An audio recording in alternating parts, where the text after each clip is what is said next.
quorum of the Board of Selectmen, so I'll call this special meeting of the Board of Selectmen to order for Thursday, February 11th, 2021. And I will call to order this day, February 11th. And please rise and join us in the Pledge of Allegiance. Got flags? Yep, we have multiple flags. Pledge allegiance to the flag of the United States United States of America, and to the and to the republic for which it stands, one nation, Under under God. God, indivisible, with liberty and justice for all. For all. Thank you. First up tonight, Department 200 Social Services. I'm pleased to welcome Megan Allworth-Kazadian. Megan. Thank you. Thank you. Hi, everybody. I'm Megan Allworth-Kazadian, the social worker for the town of Bethel. And I'll go over the line items individually, but oh gosh, I thought I disappeared from, this is my first Zoom meeting, so I thought I disappeared. Though, Megan, that's a good point. Why don't we just make clear? Yeah, the way we'll try to run this is Brad is running the screen. So he's going to put up your budget. Okay. And after you've presented it, we'll take the budget down. Okay. The Board of Finance will ask you questions first, and then the Board of Selectmen. Okay. All right. So yes, so the amount that I'm requesting for next fiscal year is $90,339, which is an increase of $1,050 from what I requested last fiscal period, this current one. I just wanted to note too that I have been requesting from the 2018 to 19 fiscal year, I have been requesting decreases. So with that being said, in the 2018-19, it's still, what I'm requesting today is $500 less than that. So I should just start with my line items now? Sure. Okay, so you'll see the increases in the salary. What I'm asking for is an additional 50 hours a year for the assistants who have done a remarkable job. They helped me tremendously. And that's one of the reasons that I'm able to request this budget. Because of them, I have time that I'm able to request funding from for grants and other funding options. So they're, reliable, dependable, trustworthy, and my, can you all hear me? A sign just came up that said it's unstable. Sorry. Okay. And yeah, so I'm requesting a small raise for them and 50 extra hours. So that's where the $2,000 comes in, the 3% in my salary. We've had seen an increased need of assistance this fiscal year, especially with COVID. Our food pantry has increased from 184 participants last fiscal year already to 190 households this fiscal year, which is going to keep on increasing. I expect about maybe another 50 households to join by the end of this fiscal year. 34 of those households are brand new to me. I haven't worked with them in any capacity in the past. As far as the office expenses, I am decreasing my request from 1,500 last fiscal year to 7,500 this fiscal year. 750. Yep. And then I am also decreasing the dues and education request from $400 to $300. Mileage expense, I'm decreasing that from 200 to 100. Bethel Emergency Fund, I am decreasing that from 3,000 to 200, despite all the needs that have come about. I'm able to do that because I do have time to request funding from other agencies. And I just was looking over the last 3 years, I received from the United Way by applying for grants and special help for COVID. I did receive for the town of Bethel, $47,000, a little over $47,000. So that really helps the people that I work with understand that the agencies that I refer them to are valuable and are able to help them with energy assistance and all that. So I haven't used any emergency money for this fiscal year. I think Mr. Knickerbocker is going to talk about the NGO and probably Bob later, but we did distribute 19,000 last year of the 20,000 that we requested. For the eviction and storage, I haven't utilized any of the funding yet, but that's because of the moratorium that's in place that was effective up until February 9th. I didn't see that it's been extended additionally, but it had been extended a few times through the COVID outbreak.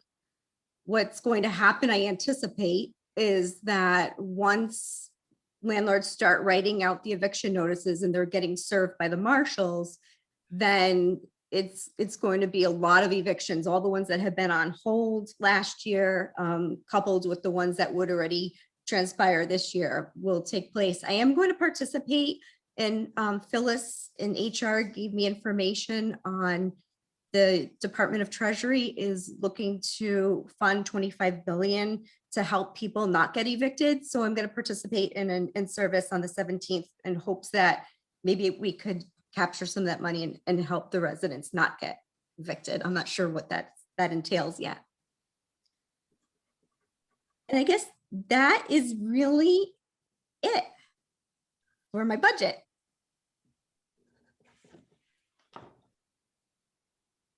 Does anybody have questions? On the Board of Finance, any questions? Can I jump in, Bob? Yep, go ahead, Nick. Gotcha. Yep. Megan, you do a great job with what you're doing and what budget you have. Can you just talk about, the people that need the needs in Bethel? Are they unemployed? Are they underemployed? Are they just the single family homes? What people are you seeing on a day-to-day basis? For the homes that we help, the biggest need is the nutritional needs. There's a community food pantry that operates twice a month and it's run by volunteers. And they have seen the most amount of people since COVID. Our households ranges from 1 up until 8 households. So the dynamics of those households are so different. It's not like a single mother with 2 children. It's seniors, it's elderly. I could break down for you. I mean, are they living in single family houses, condos, apartments? Yeah, some people have their own homes and need help. They lost their job, somebody passed away, they're going through a divorce. And like I said, there are 34 brand new households to me that I've never worked with any capacity. And there were 6 of those households that were just 1 members. The rest, the average was about 3. So I think it's like 97 seniors that are served through the pantry. We had for the holiday gift giving program, we're just going to turn to that too. We had 50 households participate, 111 children this year, which is not too many more than last year, was 105, but 7 additional households. And 24 of the children that participated were brand new to the program. They've never participated in before. So a lot of people, I do notice a lot of the times that the people that I work with, unfortunately, they do move frequently. They move to Bethel and then find that it's hard and move somewhere else. But yeah, we have renters, we have people that have lived in Bethel their whole lives. So really. The people are struggling, you're saying. I mean, Yes, definitely. I was so shocked because I lived in Bethel my whole life, but when I started the job, I was shocked by the needs in Bethel. And Mr. Knickerbocker and I were talking even just some homeless people that have come my way over the last 3 years, about 10 people. So. Okay. Well, thank you for your service. Oh, thank you. You're welcome. Megan, first of all, I want to thank you for what a terrific job you did. You do year in, year out, and with limited resources, I sing your praises all the time. Thank you. Could you give me a little detail, though? The area that, of course, that you're looking for an increase, the 3% is the salaries. Could you give me a little bit more detail what that is? Yes, you're looking the to do? salaries, the 2,000 is for 50 more hours and then an increase. I mean, can I say what the increase is? Yeah. Okay, so my assistants, they make $15 an hour. And I'm asking for them to get an increase to $1,750. My two main assistants have been with me for 3 years now. To talk about reliable, I could not imagine me being any more lucky with the two primary assistants that I have, because they go to the stores for the giving trees. We gave out over $6,000 in gift cards this year. The community is amazing. I have to thank them too, because they help so much, but they are handling finances, they're handling gift cards, and I can't just send anybody out to do those things. They're reliable, responsible, and they are familiar faces to the families that I work with now. They've been with me really since I started. So I feel that their responsibilities in what they're doing for me now have evolved, and they're handling things that maybe I thought that I could only handle. Thank you. Okay. Megan, I'm sorry, just to follow on to Robert's comment or question. Can you give us the components of the 2,000? I did a 50 Yes, times that would 4. include 500 hours. So I have 450 hours right now of assistant hours. I was really overwhelmed this holiday season, and I love to do the most I can do for everybody and do the extra special things. So I'm looking to have enough hours so that I could have assistance for 9 weeks from November 1st up through Christmas, 30 hours a week, because I really need that help with everything coming in, trying to adopt out all the kids. We did some extra things this year. We adopted out some adults, and one was a group home in Bethel. So I like to do new things and exciting things for the community. So that's what I was looking for. That amount includes $2.50 raise for 500 hours as opposed to 450 hours. And Bob K, I'm just confused. So we have salaries in the new salary or salary increases in the 5101. For the additional 50 hours. How about just generally? Well, any raises that were issued back in July are in the budget, but no new raises and any contractual raises are included. All right, then how do I maybe I'm just being slow. It's been a long day. How do I reconcile that statement with what Megan just said? Or, right, that's not contractual. I think the increase of the 50 hours and the 250, and it's not the dollar amount. I'm just trying to make sure I understand the Part-time. They're part-time. Yeah. The So we person, have, so okay, they're really work a flexible schedule based on my needs. So it'd be a total of 500 hours between both assistants. that's helpful. Thank you. I following those numbers. I guess what I'm confused still about is the 5101. I thought proposed non-union contractual increases were not going to be in the 5101. Well, I think, Bob, in this case, she's asking for 50 additional hours, so that's why she put it in here. If that's the question.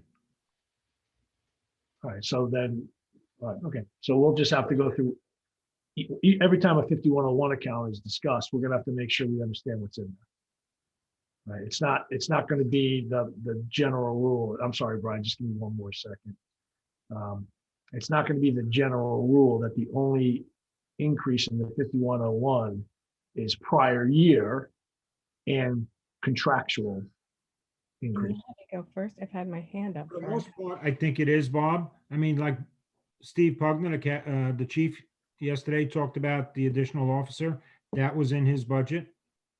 Okay. And that was in the 5101. 50 hours. Okay, Make it all right. 50 hours. So, yeah, I mean, we can go through, as we're doing the wages, we can identify, what exactly is in each one of those categories. Okay. At least I don't know, Cynthia, I heard your comment, but I thought I saw Brian's hand first. You guys, who wants to go? Okay, I've had my hand up for an hour. It's all right. All right, then Brian, go ahead. Well, just so I understand, 1,125 of it is based on the 250 raise, and 875 of it would be total to the additional 50 hours at 1,750, correct? That's right. Yeah.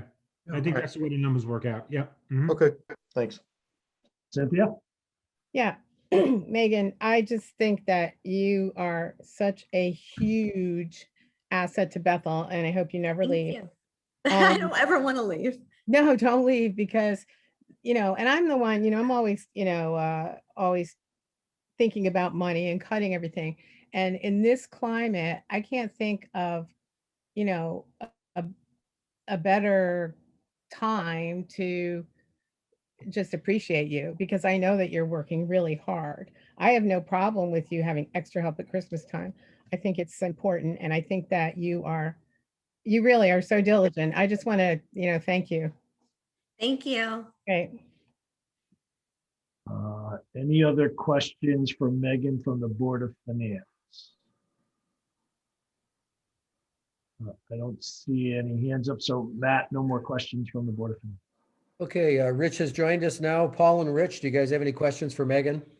Just want to say to Megan, thanks for your great help and work. Oh, thank you. And you're welcome. Rich, any questions? Yeah, Megan, I was a couple months late getting on. How many, I heard you say that you have 34 new people. How many do you serve without the 34 or a total? There are 190 households that are currently utilizing the food pantry. Not all the people that I helped for the holidays utilize the food pantry. I would say, well, I could tell you that it's 427 people that are utilizing the food pantry as that's what comprises the 190 houses. Okay.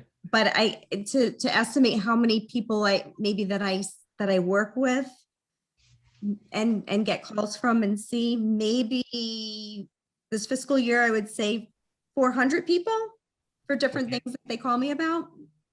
Okay, thank you. Okay. And thank you for your service. You do a great job. Thank you. I appreciate everybody. Okay, no other questions. Thank you very much, Megan. Oh, yay. You're welcome. Bye. Thank you, Megan. Bye-bye. Bye-bye. Moving on to Department 430 Senior Center. I'd like to welcome Senior Center Director Lisa Plum. Lisa, floor is yours. You hear me okay? Yes. Okay. So last year when we met, the senior center was doing very well. We had an increase in participation and membership by 21%. We planned on offering additional programs this year due to both the demand and popularity of the programs. Then the pandemic hit. March 12th was the last day of classes and we closed our doors. During the spring and summer months, the staff called 1,500 members on a routine basis, checking on their well-being. We shopped for senior residents in town who were afraid or unable to get out, and those residents who were quarantined in their home due to a positive COVID-19 diagnosis. We started a grab-and-go meal program in early spring, which subsidized by the state of Connecticut. It was going well until the state ran out of funding and canceled the program in December 2020. We were able to find a nonprofit organization called the New American Dream Foundation, who organized a similar meal program. It was funded through private donations and free for our seniors. They received a private anonymous donation for Bethel senior citizens, and the drive-through program is now funded through April. Other projects done during this time period were mask and sanitizer giveaways, food drives, freshening up the senior center by painting several rooms in the hallway, and cleaning closets and rooms to fill 3 dumpsters. We learned Zoom and met with senior centers in the state of Connecticut on a regular basis. We planned virtual programs offering art and exercise classes on our website with free access for our members. We planned drive-by programs and outdoor programs that we could run safely, such as barbecues, coffee hours, and special events. We put our van on the road in the fall. We installed a HEPA filter and sneeze guards to protect our riders. Right. For safety. Our van has continued to operate to the present day. Also in the fall, we followed the governor's guidelines to reopen Connecticut and were able to open the senior center with limited participation in programs.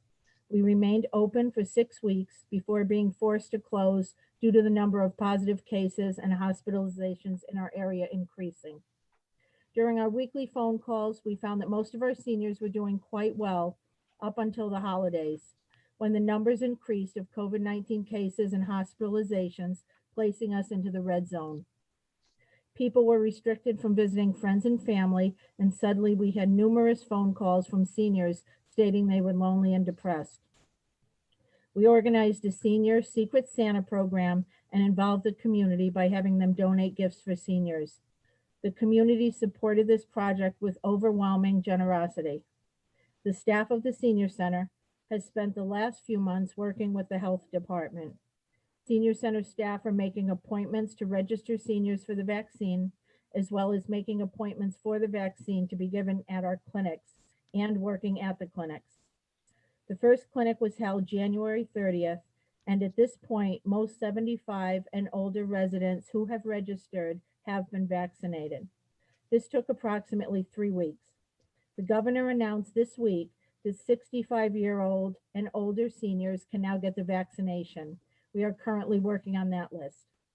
We are anticipating that by spring, most seniors that chose to get the vaccine will be vaccinated. It is our hope that the number of positive cases and hospitalizations will continue to decrease and the senior center can reopen in the spring. Our program will continue to grow as the general population becomes vaccinated, as restrictions are lifted, and as seniors feel safe and more comfortable to go out. Members are very much looking forward to becoming involved in the senior center and have the opportunity to be with family and friends once again. With this said, I am requesting to have my budget remain the same as last year, as I believe throughout the year the senior center will be able to function as it did in the past. I am not requesting any capital expenses. I thank you for your consideration and for serving on this board.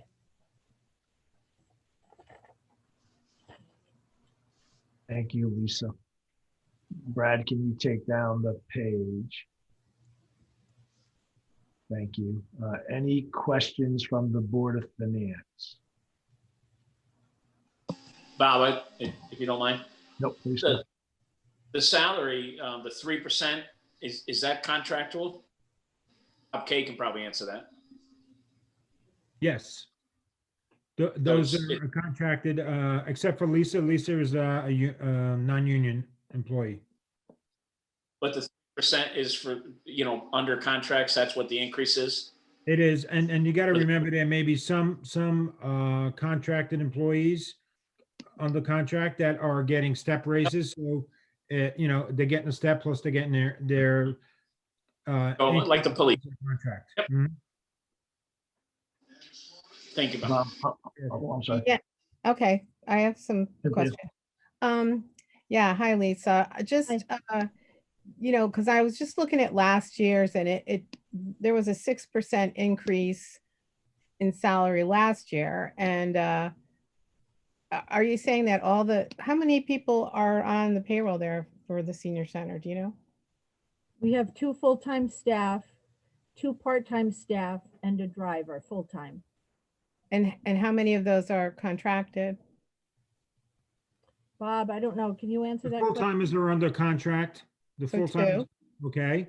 So, and you got to remember last year, the last budget that you were looking at, Cynthia, that included 2 years increase because we had the makeup during the time that we did the negotiation. So there's always a retro in the year that we complete the negotiated contract.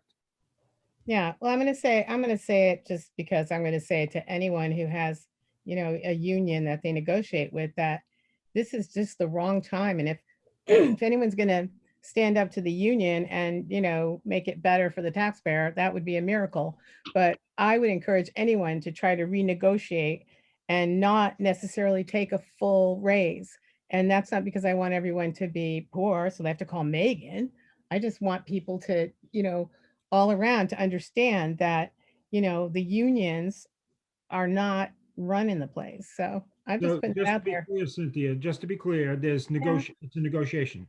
So. It's a negotiation, but if it's Yep, been so contracted, both sides are going back and forth. So, I mean, if the wages didn't go up, All right, we were able to accomplish moving all the unions over to the partnership plan. And that probably saved somewhere around $200,000 in medical benefits. So if you didn't have that savings, we'd have a higher medical cost as opposed to a lower wage cost. It's a balancing act. Plus, there's other things that you're negotiating. So Look, I mean, you just can't concentrate on wages. I'm concentrating on the whole picture, the whole role of it. And I Well, think then that you gotta look at the medical too.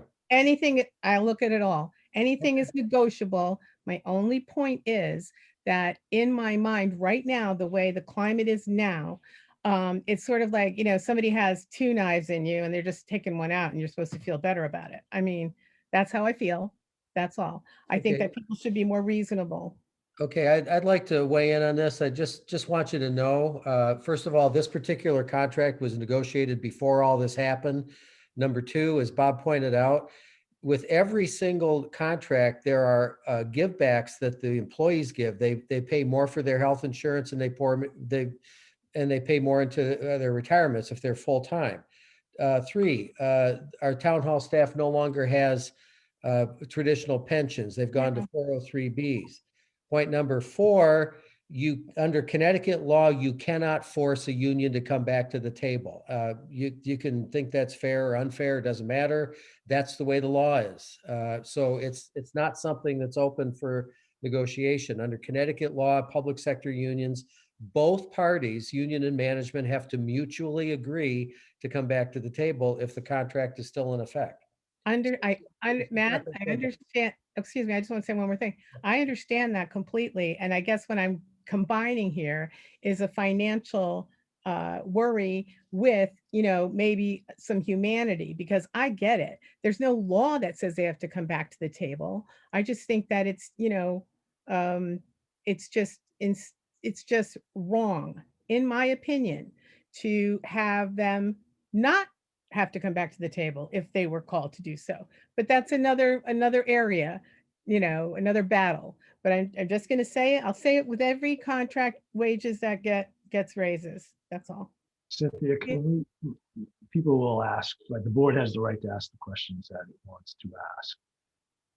Yeah. As a lawyer, having had some union activities, being involved in some union negotiations, I would ask us to focus on the things over which we have jurisdiction and we have a real chance of making some changes.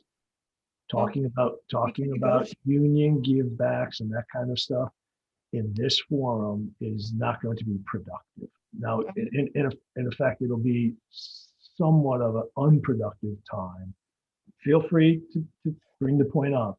I would just ask, in consideration of all the folks on the phone, on the picture, on the Zoom, let's try to minimize those comments, if you would. No. It's fine. Then you talk about being compassionate. I would ask you to be compassionate for all the other people who are on this call. And I will be in our discussions to the things over which we have jurisdiction. Well, I think the people do have agency over their ability to revise and renegotiate. So that's all I'm going to say. Okay, thank you. Any other questions on the Board of Finance? Bob, I had one follow-up question. You had said that the full-times were union contractual. How about the part-times? And if not, how much of the 5466 is part-time? There are some of the part-timers are contractual. Brad, do you know whether or not the part-timers in the senior center are? There's No. some that are and some that aren't. I don't believe the senior center part-timers are part of the union. Okay. And Brad, just to break out the piece, I see you, Brian, just let me finish this if you don't mind. Just to finish the discussion, do you know how much of the 5466 pertains to those part-time non-union folks?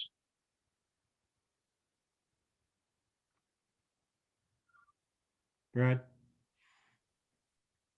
Like it's not big numbers, but I think it'd be helpful just to kind of. What number are you looking for? You're looking for how much of the salaries in the senior center is part-timers? Well, what I was looking for is how much of the salary increase is discretionary versus contractual. I thought the distinction that was made was that the full-time employees are all union, therefore contractual, and the part-times, not union, would be discretionary. So the question is how much of the 5466, the total increase in the salary account, pertains to the discretionary increases? I'd have to look at that. I don't know what the breakdown of that, the 5466 account is at time. Okay. That's, I Brian? assume you're 54, is that the wage adjustment account, Bob? Yes, yeah. All right. Oh.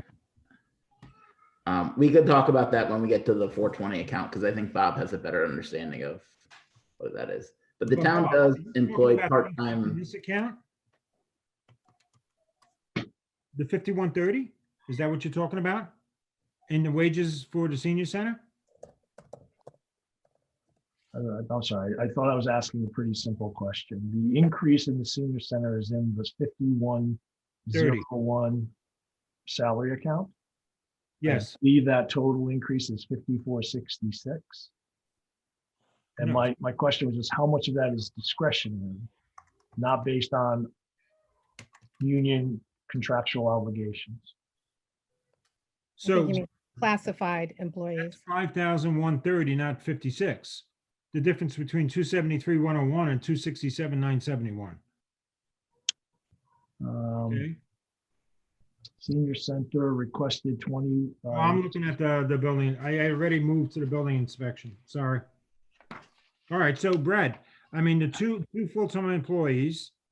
Yeah, I understand the question now. I didn't know where the 5466. I thought that was the wage adjustment account. No. It's the senior center. So the 2021 budget had 60,250 in it for part-timers. So that for the new year is 61,455. And that's based on what they currently make, because those part-timers, some of those are non-union and they got raises. There is no budgeted increase in the part-timers in this account. Okay, thank you, Brad. Got it. Sorry, I didn't understand. I thought you were talking about the wage adjustment account in 420 at first. No, I didn't. got you. You had already done the math on that, so I got you. Okay, thank you, Brian. Sorry. Lisa, maybe I missed it. You kept the activities the same, 65,000. How did the pandemic affect that number from last year? Did you use the full 65,000 on activities, or is there money left over? There's money left over.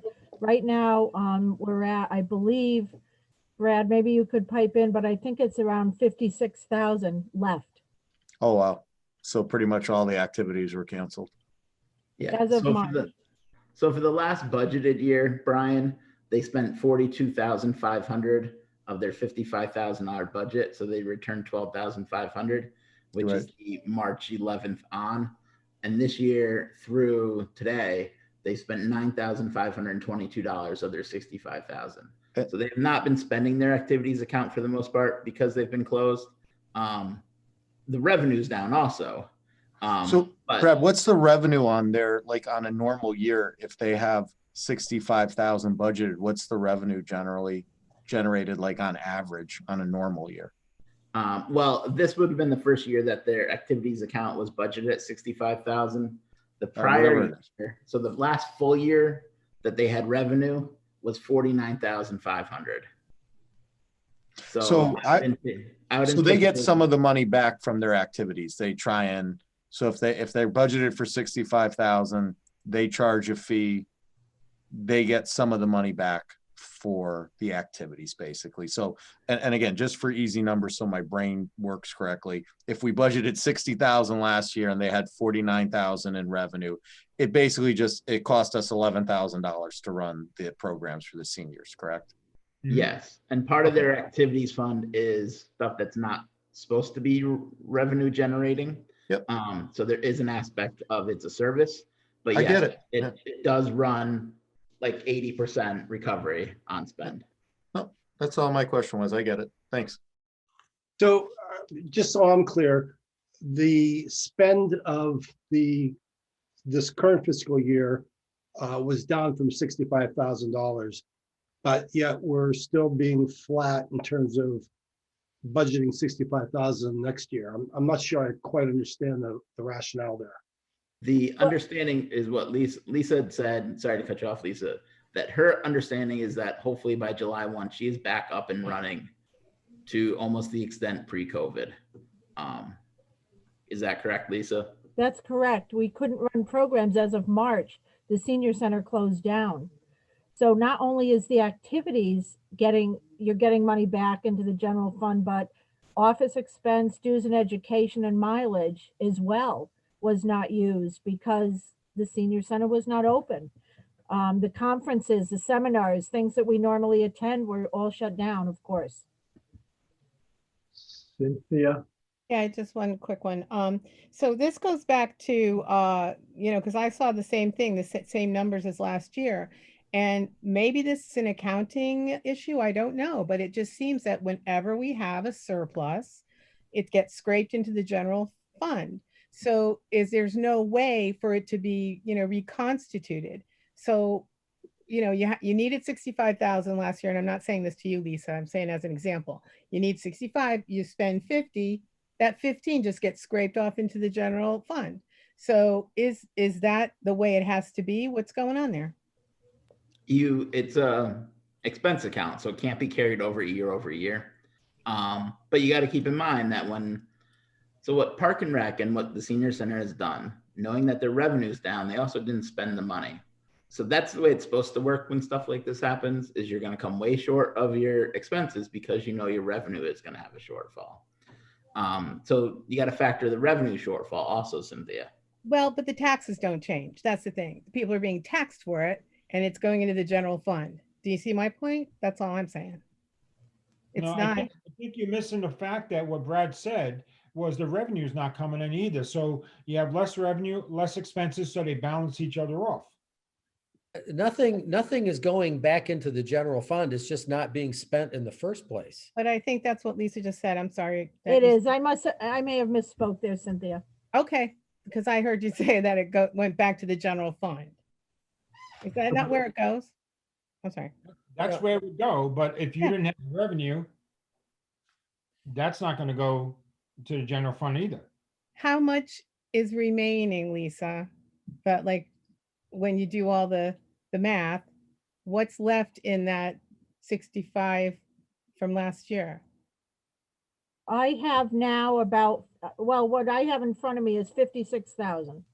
Right. So Brad had a different number. Did you, Brad? You had 9,000, so it might be like about 1,000 less. Right. So that's not an insignificant amount of money. And even if you take it to the year end and split it in half or whatever, I mean, I'm just saying, If the year ended right now, Cynthia, she would return $55,000 that she didn't spend in expenses, but she'd be short $45,000 in revenue. okay, and that's what it is, Lisa? You're 45,000 short? That's correct. Yep. Okay. Because there's been practically no revenue this year because she hasn't been open except for a couple weeks. There is some balance off, but and again, this could go for any department. There is $15,000 that didn't come in. There's no revenue, expenses, whatever. That's what is left in I get what you're saying. It's just that I'm just trying to figure out why there would be that much left over. That's all. So there had to be that much left over because we didn't run activities. I didn't pay instructors' salaries. I didn't have costs, so. Right. So that balances off the lack of revenue that you're not spending on the activities. Right. Right. So, all right, we have more departments, so I'll wait. Brian, again. So just so, right, just so I understand, I think what Cynthia's point is in regards to the general fund is, and it's of no fault to Lisa's, they didn't have the programs, 59,000 is going to go back into the general fund. It really doesn't matter if they're down revenue because they never spent the money on the program. So recouping it isn't as vital as when, like Park and Rec, where you're counting on that revenue, which is generally more than what we put into their budget. Is that correct? Am I kind of simplifying that for myself? Yeah, but I thought Cynthia was getting at that maybe we were overtaxing people. But the mill rate calculation has the expenses and the revenue. So if you don't have the revenue from her activities, then you need to come short of the expenses. Otherwise, you're gonna have a shortfall. No, that's not what I was saying, but I was saying what more like what Brian was saying. But what I was actually saying is the taxes get raised X amount, that stays that amount of a raise in taxes.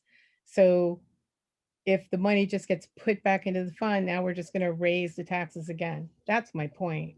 Well, Not that you we're gotta- overtaxing. you have to I think remember everybody's too, overtaxed. that the revenue is reducing the amount of taxes that we're collecting. Yeah, There's a number of items. It's not only real estate taxes, it's money we receive from the federal government, the state government, and all the different collections, revenue from Park and Rec, Senior Center, building conveyance taxes. All of those are added up before you calculate the amount that we need to calculate in a mill rate for real estate. I understand that too, but we're also in a situation where there's state money and federal money that is coming to the town for various. That's what I said. I said exactly that. Okay, Okay. okay then. No, it is, there are two accounts, I believe, right? Park and Rec and Senior Center, where rounding a little bit, right? But for every dollar of expense, there's a dollar of revenue. Activity, Building department too. Yeah. Building department generates revenue. So to that point, it's not a 1-for-1. Is it about an 80% offset revenue to expense? yeah, let's just to finish the Yeah. analysis. So for every dollar of program activity that doesn't take place, we also lose a dollar of revenue. So it's kind of in lockstep. It's not going to impact the bottom line for those, well, I guess three, but those, I think it's really the two, it's Senior Center and Park and Rec, where they directly attach a value of activity for revenue purposes. I think the building guys get some money from the fees, but they don't increase, right? Chris is there.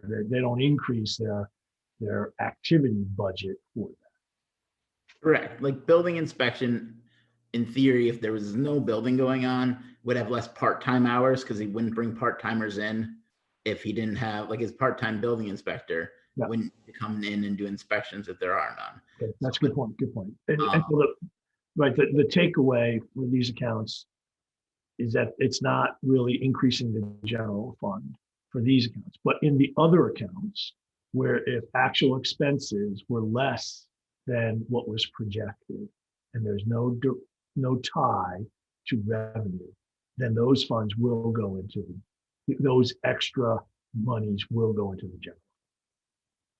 So let's just, when we get to each account, or excuse me, each department, we can go through that, just understanding there's that distinction for the departments that are revenue generating. Brian? So Bob or Brad, whoever wants to give me a crash course in accounting, because mine's very crude.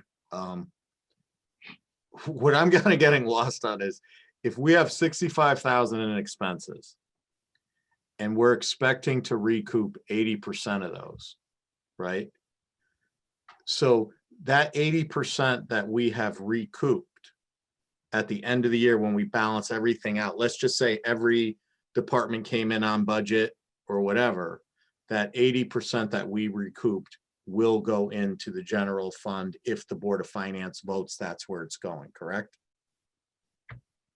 That's where I'm just trying to figure out, like, how, I know you have balance sheets, I know you have all this, I'm just trying to figure out how does that work? So we have 65,000 to start, and I really like using round numbers. Let's say we had 100,000 to start. We've budgeted an 80% recoup rate. Let's say it comes in at 70%. So we budgeted for 100,000. We're getting back 70,000. What happens to the 70,000? Does it go into the general fund, Or just explain to me how we balance that out. That's all I'm asking. Well, that 70,000 was already used in the calculation of the mill rate. I understand, but the money's coming back So to us, if correct? if there's excess revenue coming in, then yes, I mean, that's the revenue surplus that we vote on in November, December timeframe. We have the expenses and you got the revenue. You got Right, the- so in these accounts, it does drop to the general fund. right, so all I'm saying is in these accounts, we do expect to recoup, and whatever we're taxing at the original rate, we are expecting to get some back. Proposing that the rest of the town balances out, that we don't have an area that was way over, correct? Correct. Correct. All right, thank you. And And just the regular, sorry, Bob, but to your question to Brian, the accountants don't let you just net it in your expense account. Your expenses need to be expenses and your revenue needs to be revenue. Otherwise, Lisa's activities account would be like $19,000. Got it. But that's why it looks like a lot of money, because the accountants say you have to budget all the expenses. You can't just take your revenue and wash it. So you can't have anticipated revenue. You just say, this is what we're planning on spending. Whatever we get is a windfall, so to say. The accountants want it balanced that way. You can't have it in your, revenue. you Because can't have it in your operating budget. yeah, Okay, That's on the revenue side, and that goes into the mill rate calculation. got it. Thank you. right, but we do, just to finish the point, Brian, we do have contingent revenue in the mill rate calculation. And for Lisa, for senior center, for every $100 of program, we'll have $80 or thereabouts in revenue for parking. Brad explained it good to me. I understand now about the accounting. I just wanted to understand the accounting aspect. Nick, Great. I think Cynthia was just saying she doesn't want people to be overtaxed. I mean, let's just boil this down. Okay, so Lisa, can we get back into your presentation? You know, the seniors are the most important part of this town, I think. They have the least amount of services. So I totally support this budget. I think it's very reasonable for what they get. And can you just give us your feeling of how the seniors are doing? I mean, they're cooped up, they're not around. I mean, are you hearing, you know, they're doing okay? I know Social Security doesn't pay the bills in this town. Can you just give us a They're doing okay. They're desperate to get out with family and friends. They were having a really difficult time around the holidays, and once the holidays were over, we saw a sigh of relief with that because they couldn't see family and friends. So it was very difficult for them. They seem to be doing a little bit better now, knowing that they're getting vaccinated. They feel safer getting out. The calls, when we make the calls to make the appointments for the vaccines, people are overjoyed. They feel as if though they won the lottery. I mean, they're just exuberant on the phone. So we're seeing people are hopeful now to be able to get back out again.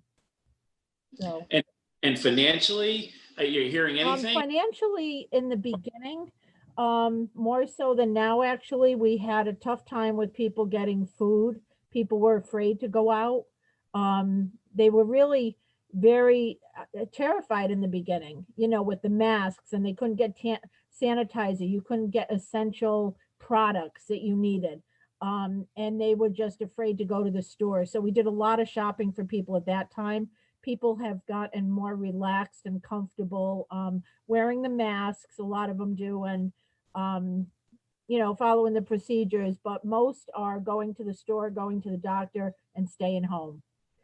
There's a group that socialized together, but we've seen some people get sick in that group as well, which is unfortunate.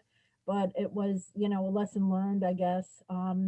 But for the majority that we heard, they're doing better now after the holidays. Less shopping we're doing.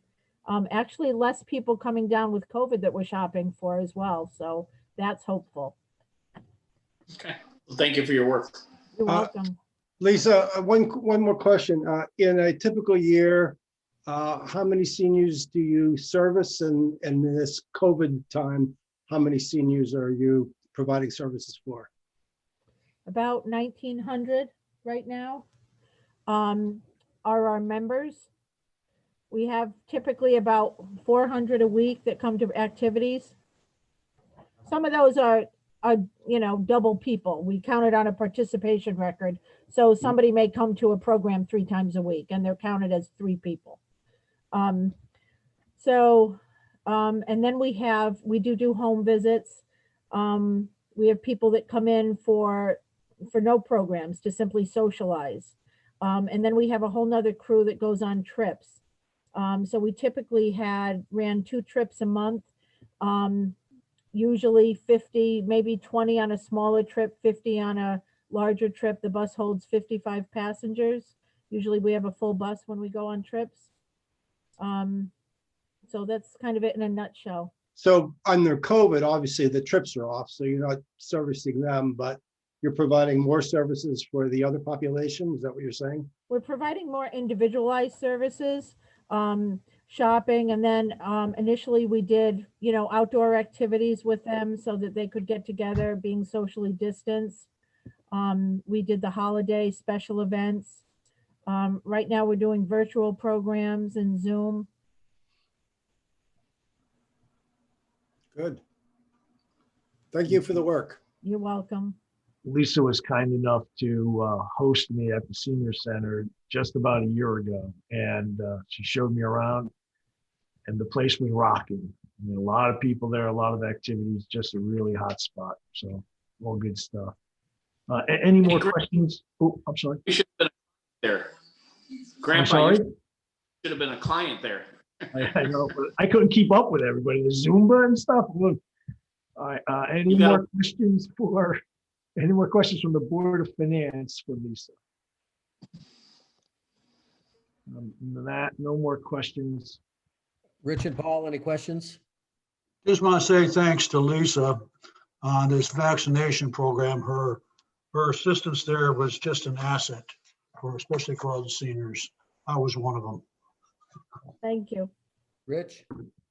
Lisa, are you utilizing the bus for residents to go to the doctors and things like that?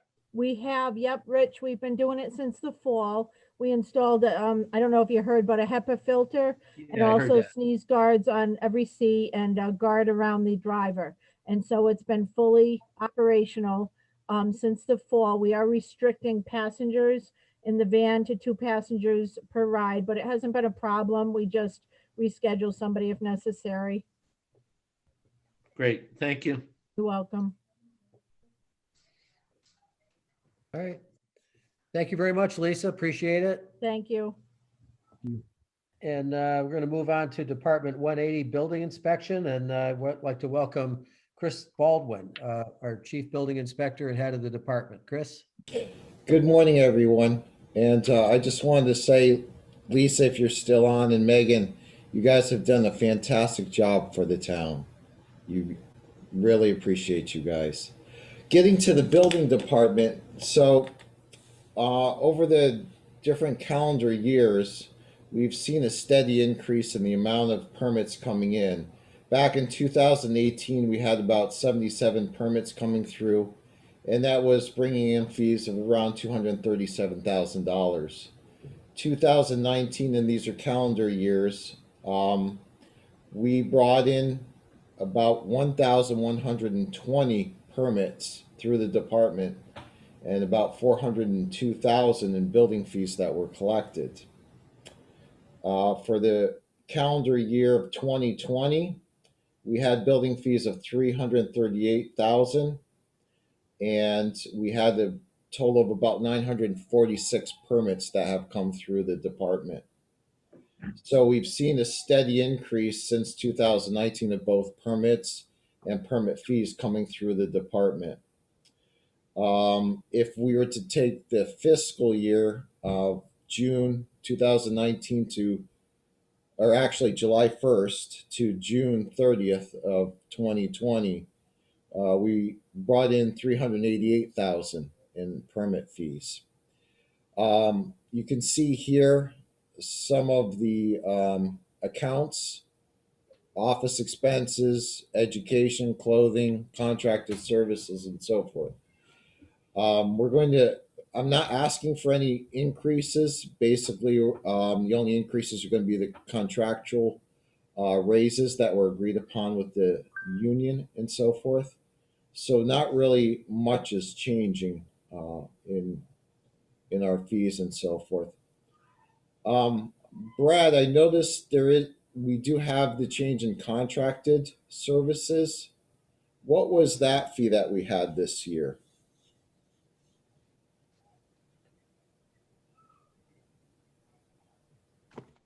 The 11,933.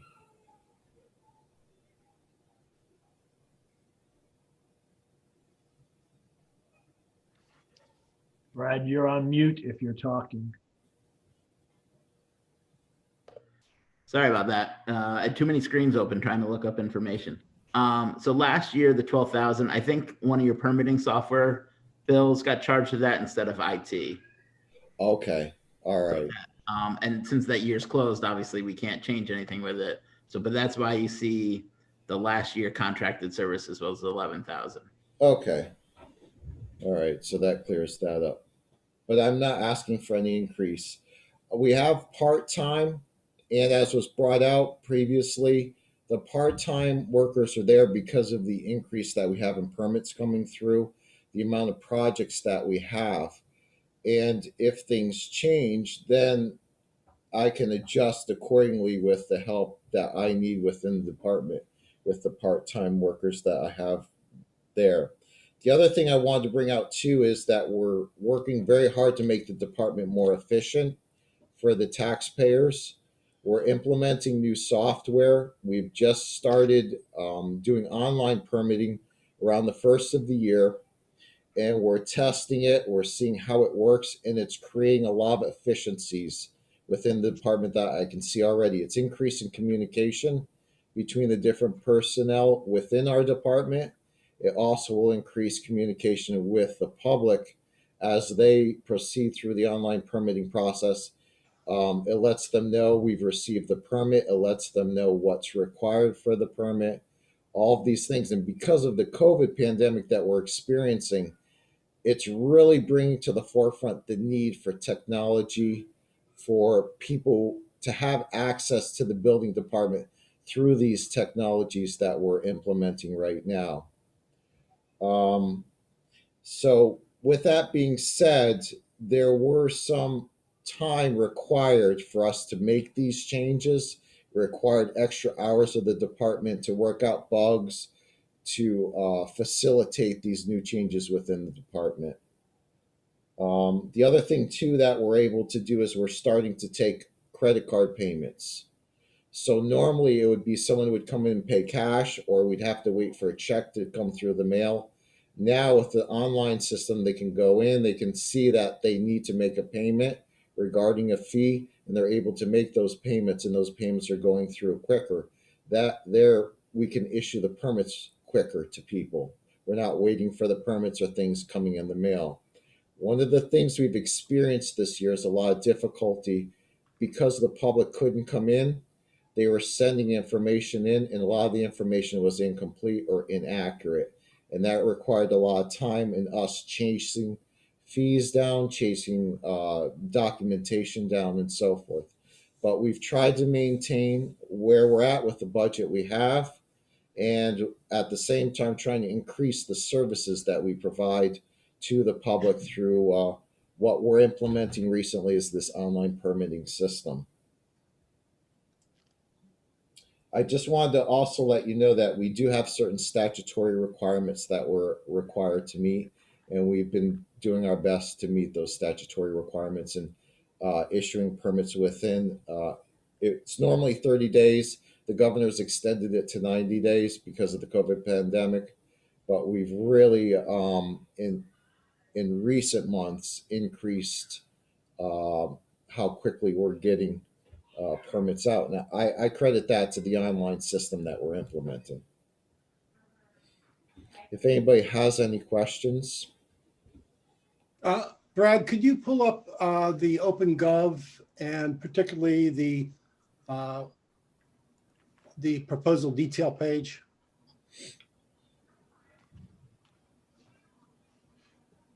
So Chris, in this proposal detail page, you can see there's a little somewhat dated information in terms of the Health department. That's the health yeah, department. that's the health department. We want 180.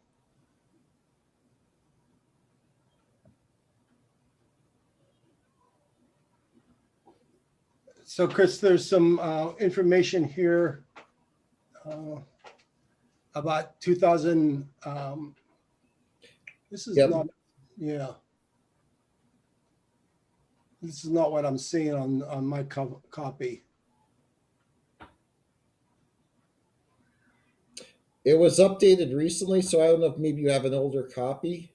Yeah, I'm not sure, Brad, why I would have a Are you sure that you're in the 2022 budget, Robert? yeah, I'll check that. All right. Okay. All right, thank you. That answers it. Brad, can you bring down that page again, just so we can see, folks? Thank you. Any other questions from the Board of Finance? Doesn't look like it. Matt, no more questions from our group. Rich and Paul, you guys have any questions? No, Yeah, go ahead, Rich. You're muted though.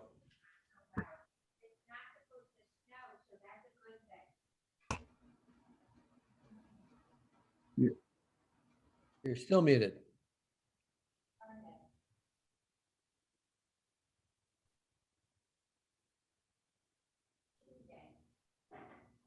Looks like we have, About that. there, okay, Yeah, there. I'm back now. Chris, thank you for all you do. Thank you, Rich. Do you think you're going to need more part-time people with all the building that's going on in town, that account needs to be increased again? Or I know last year you were looking for more part-time people and we cut you back on it. And didn't you have to go and get some more money for part-time people? Yes.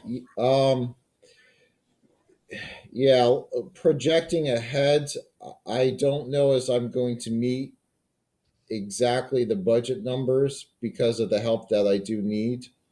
I have some part-timers in, and they've been very instrumental during the COVID pandemic because not having the public come in and having them send everything in, a lot of information or things that they provide to us, we have to go back and forth with them to get the information we need.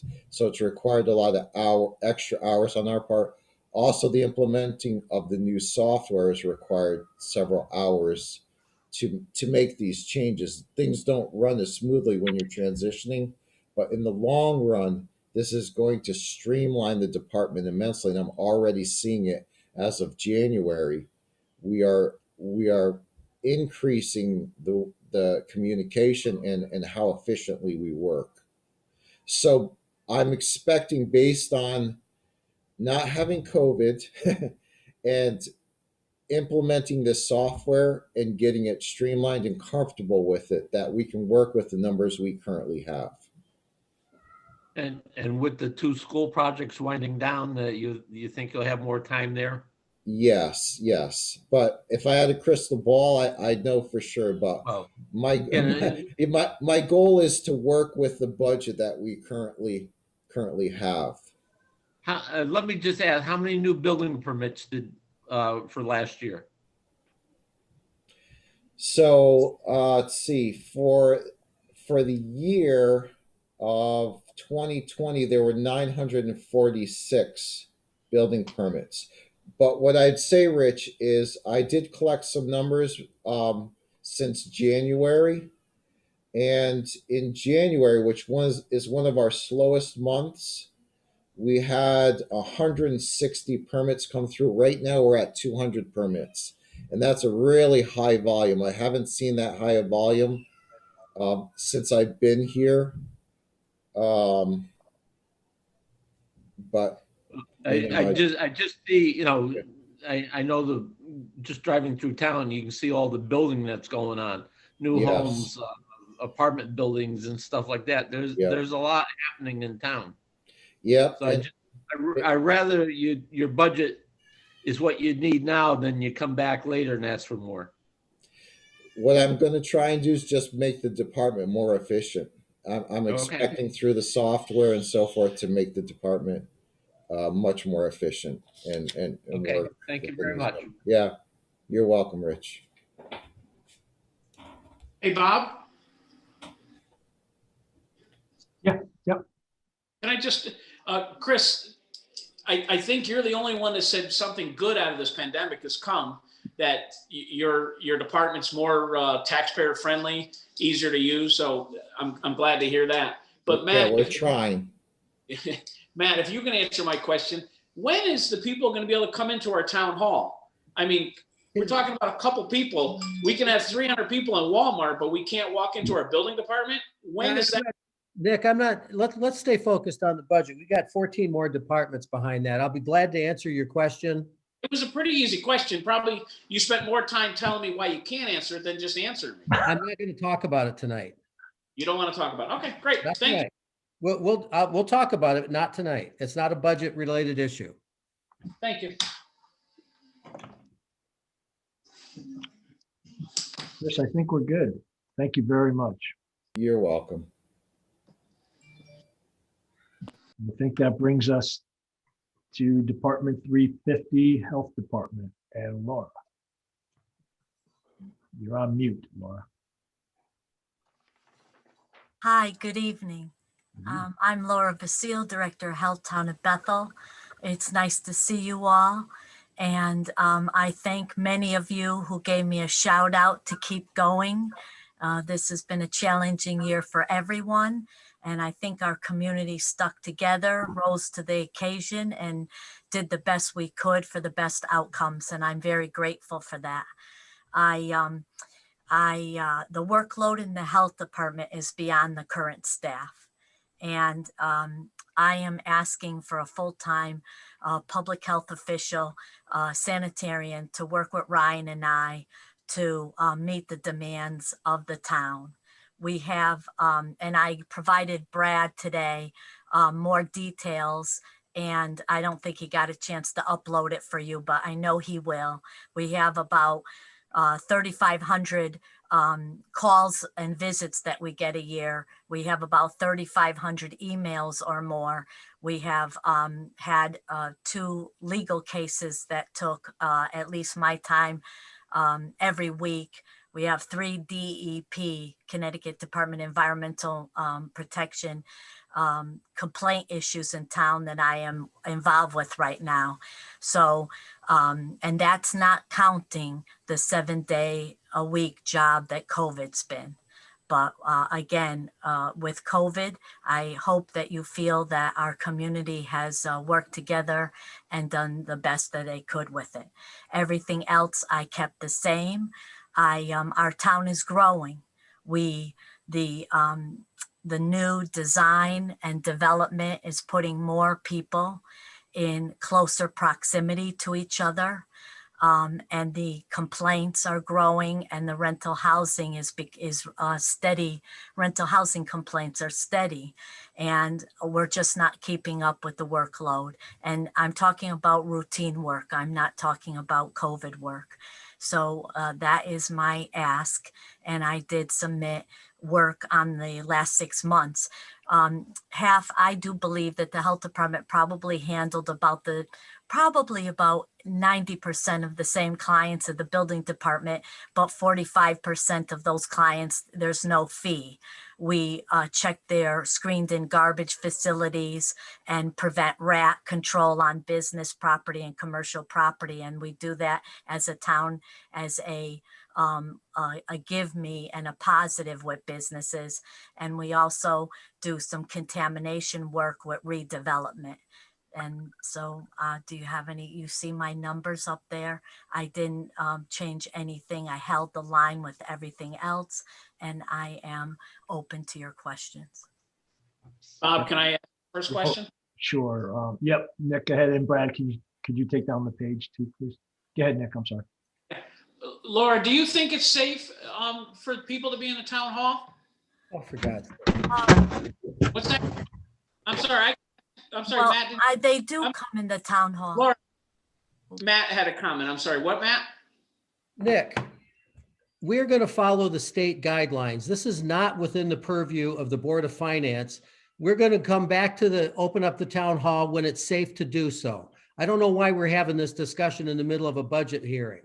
It's not, and by the way, town hall is open. All you have to do is make an appointment. You can come in with an appointment. It's not a problem. It's working really well. And I'll tell you what, it's helping guys like Chris Baldwin, who are completely overwhelmed with work, manage their workload. So I hope that helps. I'm sorry, Laura, I'll withdraw my question. It obviously bothered some people here. Well, it's Nick. Okay, come we on, can talk look, about it tomorrow, but Matt's I point, just it's don't wanna out, waste it's time on outside it. of our jurisdiction, so let's stay on point. Brian, you got a question? I see you. Hi, Laura, quick question. Yeah, So you said that you're looking for one a full-time. sanitarian. So, but like when I look at the salary line, that only comes out to 8,957. Am I missing it somewhere? Because is it because you have like part-timers and you're gonna try and bring them to full-time? No, Brad was helping in the salaries. It should have shown 77,028 or something like that. You know, right now as a public health official, it's very hard to get them, as I've told you. So it should have been under salaries. Yeah, I at looked, salaries only went up 4% on what we put up. That's why I'm asking. It didn't make sense to me. Laura, when you did your budget in OpenGov, nothing came through for salaries. So I put in what the currents are. So we'll have to talk tomorrow to see if you have an updated. It was, so they got it. I'm sorry. I submitted it to them and they told me to take it off the chart that I also attached to you. And I did the calculations with HR for what the costs in the region are for a sanitarian. It's about $38 an hour, Brian, at 52 weeks. So it was about 77. So we should add 77,000 to the It should have salary. been there, and I thought that Brad would have put that there based on our meeting. The misunderstanding, Laura, was we thought that was the sanitarian you hired last year. No, that was a replacement. Ryan is a sanitarian that the town of Bethel had for forever, and the town didn't allow me to fill that vacancy, and then you approved it, and we finally put it back into place.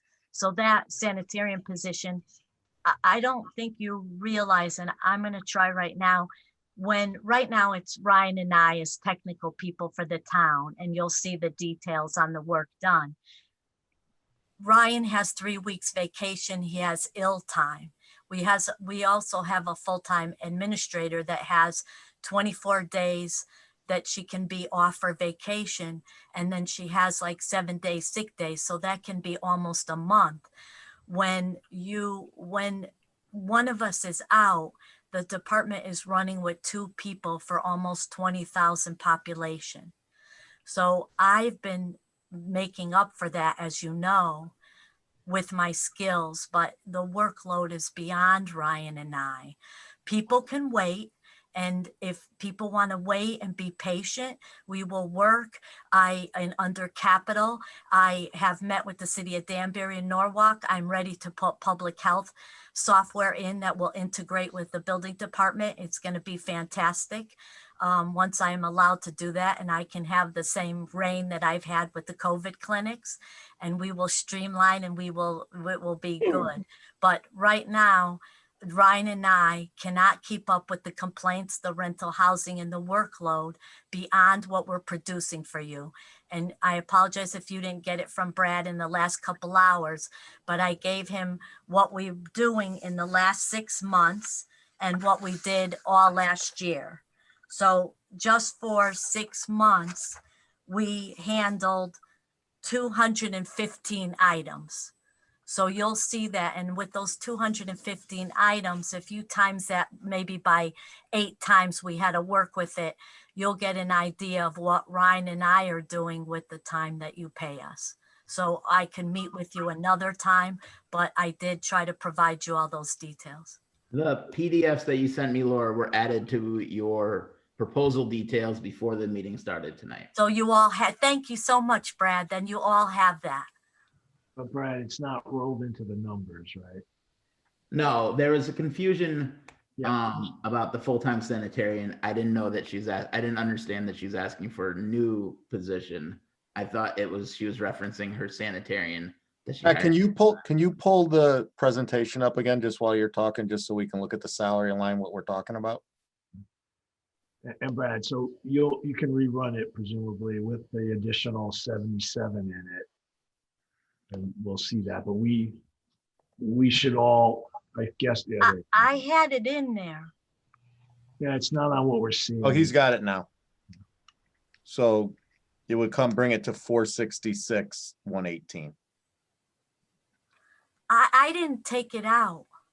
Yeah, no worries, Laura. Yeah, no, we're not talking, look, we just didn't see it. That's why when I said I said, wow, 8,000 for a sanitarian, that's a bargain. Let's hire two. Yeah, I know.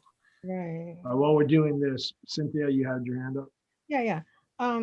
So that changes it to 24% instead of 3%. But no, I don't dispute that there's so much work. And now when you were saying those items, like the 250 items, are you saying that multiply that by 8 and that's 1,700 items? Right, like Cynthia, when let's say that there were 10 new septic systems, right?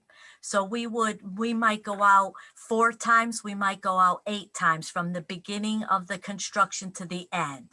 That's what I meant. The numbers you'll see is for the fees. You're only seeing the work we do that's related to a fee. So much of public health isn't associated with a fee, so it's hard to show you that. I'm not going to argue with that.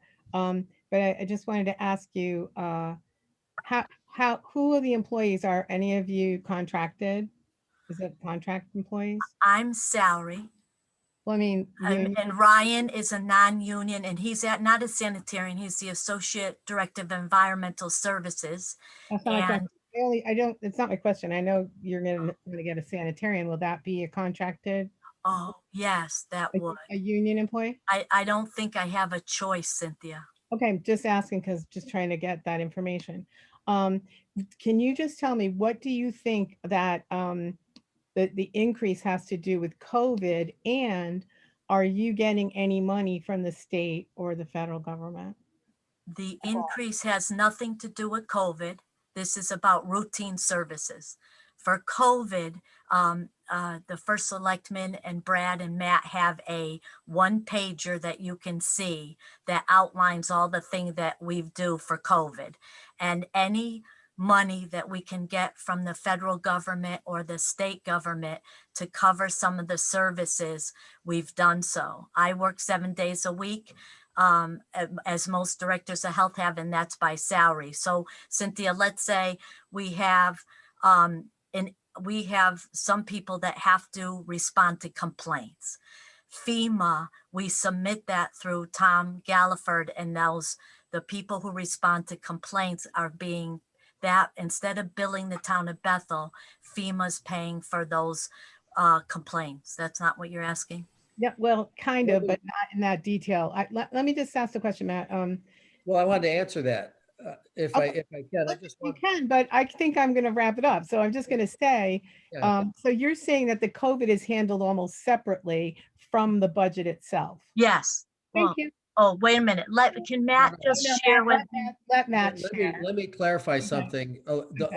Most of the COVID expenses are being reimbursed through the federal government, but COVID has had an enormous impact on her hours and her staff. And that's what I wanted to know. Yes, that's why she's been working 7 days a week. And I'm not kidding, 7 days a week since March 1st. I do not doubt that. So that's why when I was asking about the items, the increase in items, what were COVID related?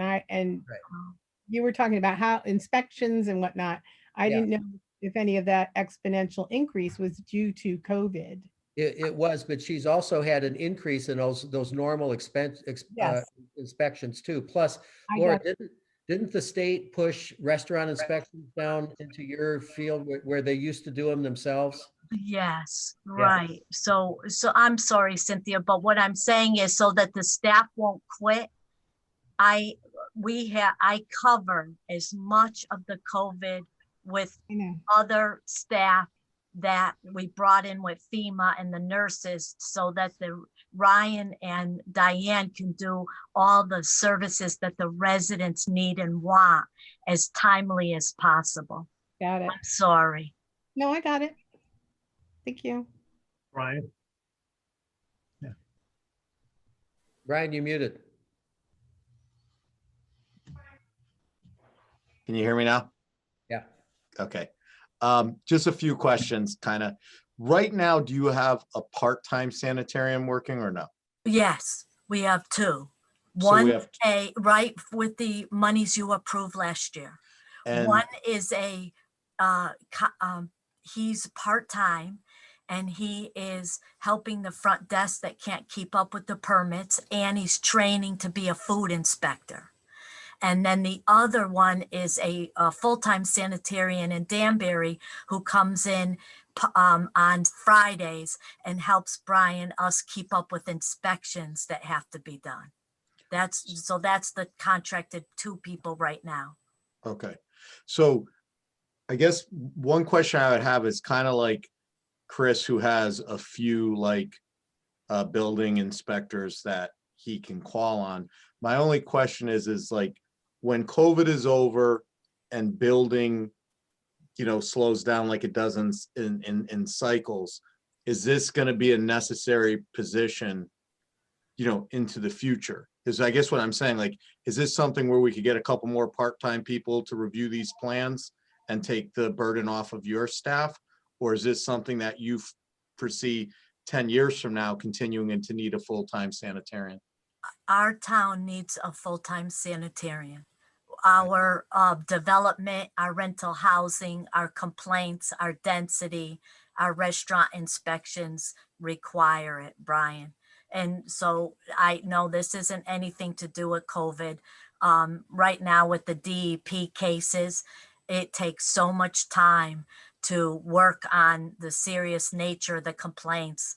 And if I'm doing that and there's just Ryan, then who's going to keep up with the other construction and restaurant inspections going on? Now, would you keep the two part-timers as well as a Well, sanitarian or no? Right now, I think we should. I have never used something that we didn't need to use. But I'm not even insinuating. No, I'm just trying to understand, I just want to understand. And that's why Matt had said, Laura, put some of that information out that we have on the paid services that you could see. When you listen to the Board of Ed, when you listen to Megan and Lisa, your town requests a lot of public health service, and we provide it and they expect it. And right now people are waiting on complaints. They're waiting on some rental housing issues. And, it's very stressful, I'll admit it. But we're providing as much as we can with just Ryan and I and Diane. Thank you. Laura, first of all, I wanted to thank you for everything you're doing. I know it's one hell of a job. And so thanks for your devotion to the town and keeping things straight. I just wanted to jump ahead of Paul and ask you, are there any fees that you see that are out of line with what we could be charging based on other towns, or are we pretty much at an average? I think that you and Matt and the selectmen did an excellent job for right now. And we went from $18,000, and I know compared to building, I'll never make as much as Chris. There's so, a lot of health isn't tied to money, and kudos to the building department. But we really, just with your work, we went up to $49,731. And that was just with paid items. And you're going to see that in another time. Last fiscal year, with the 341 paid items that we did, we made $49,731. And just starting this year, the first 6 months, we're going back to what Chris said, we're at 43,000. The first 6 months of this year, we're at 43,000, and we're at 215 items. So I want to remind you that that doesn't have anything to do with the 500 restaurant inspections or the complaints or the rental housing that we do, or that some of the other needs that the departments asked me to assist with on the social health end when it relates to social services, the churches or the senior center. Thank you. Can I add one thing? It's not popular, and health directors sometimes unfortunately have to say things that we have to ease into, but I did tell the first selectmen and the board of selectmen that we are growing to the point where we may need a larger nuisance ordinance and a nuisance team where we could, in reasonable, like sometimes people consequences, if somebody doesn't keep their garbage under control, if they don't keep, nuisance free, and it's a big problem, they pay $50 or they pay $75 because they didn't clean it up in a timely manner. And you'd be surprised, even paying $75, they get better at it and they don't do it again. And then the other, so I was thinking that, like Danbury, we should increase our nuisance. We should have a fee for nuisances. And I think you'd be surprised, like the health department fees, what that would look like each fiscal year.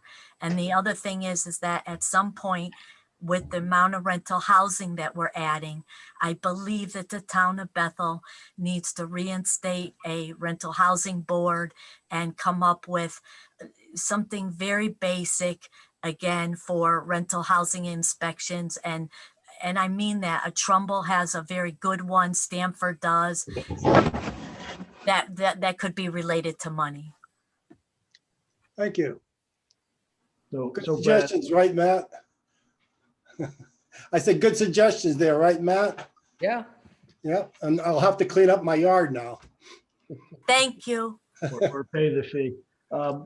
Brad, I see that OpenGov, you've updated it real time. I see that. And so I assume just when we're through all of this, you'll likewise update the paper copies so that we see the full amount of requested for 2021, 2022. Yeah, what we'll probably do with that is when Matt hands off the Board of Selectmen's budget to the Board of Finance, we'll update it at that point and give you a fresh copy of the hard copy. Wouldn't the Board of Selectmen want the most updated one? Yes. I will get it. Yes. Well, we can give it to them too. Okay. If they're gonna make changes, so, I mean, yeah, we can, just scan it and send it off to you guys. All right. Any other questions for Laura from the Board of Finance? Matt, we're done on Board of Finance is done. Rich and Paul, any questions for Oh, Laura? absolutely. Here, Laura, Paul Zakowski. Listen, I'll be first to help out relative to the nuisance thing because I got a reputation on the Board of Selectmen. Laura, let me just ask you a quick question.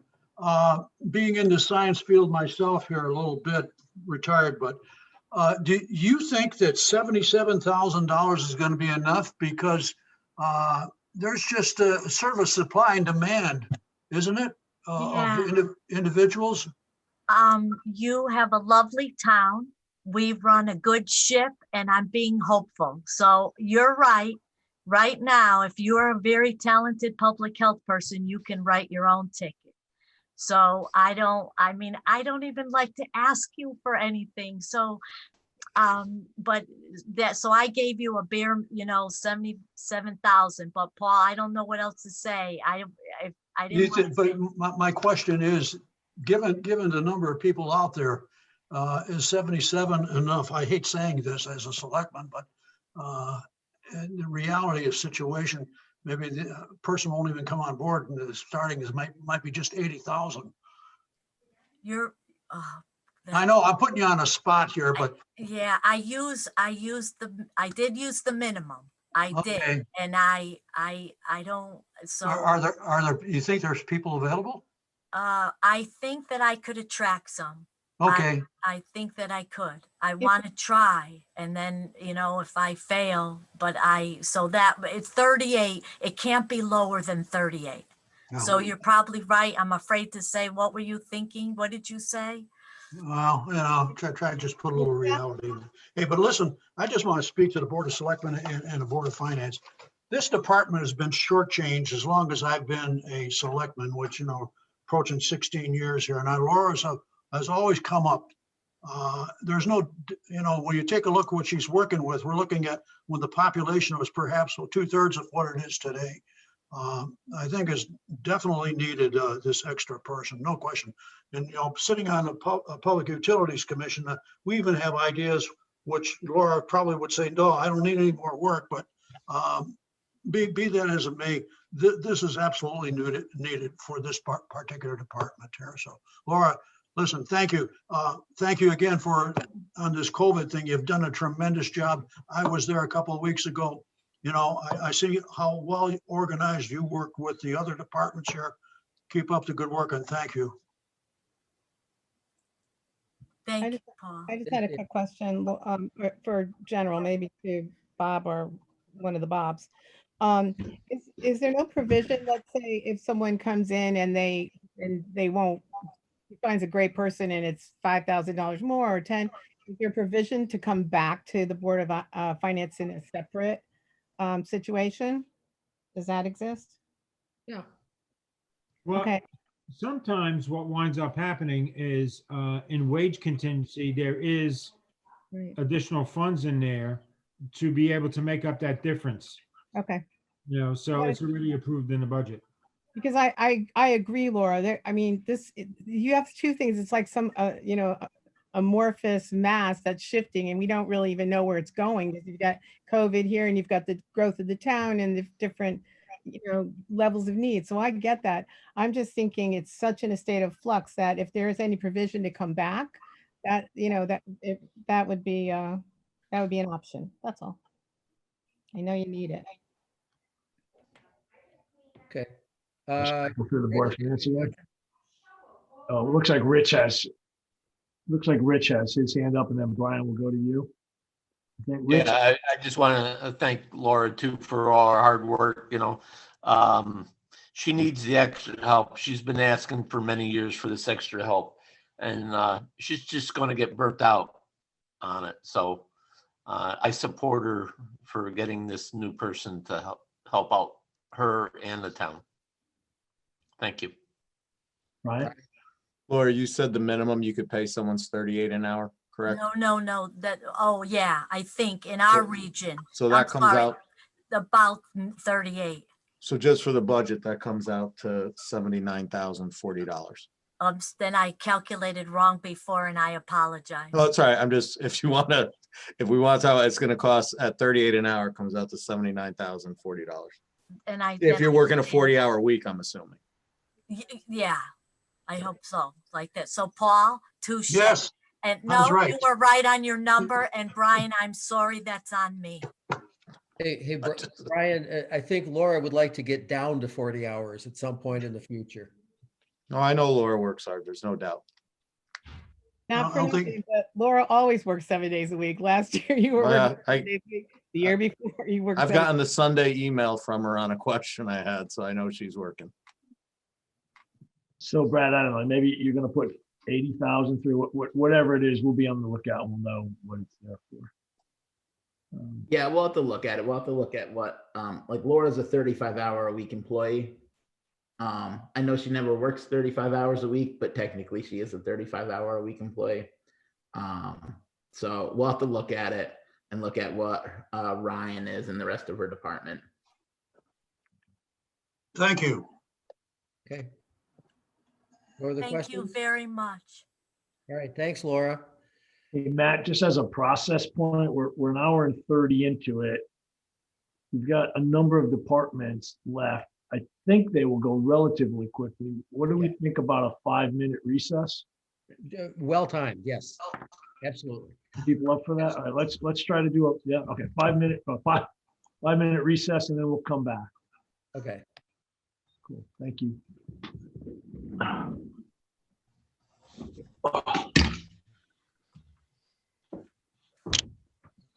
Leon, should we stop the recording? It's like we lost the end. Hmm. Okay.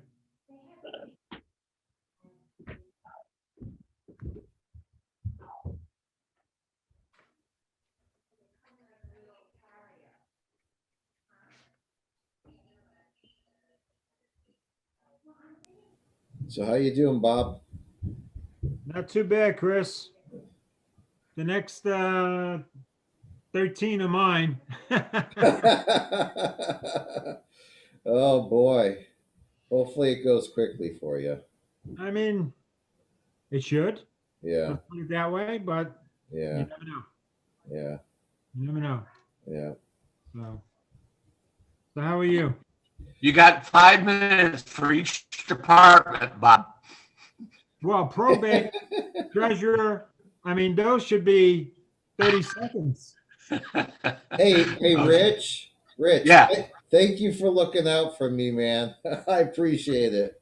Well, I know last time, they knocked you down on, they didn't think the building was going to happen like it did. And just between the schools and everything that's going on, you guys are going crazy. We are going crazy, and I have had to work like some holidays and some extra hours, but Yeah. what I'm really hoping is that things level off. The COVID has really been difficult because we would have people flooding into the department and we could handhold, and now you can't do that.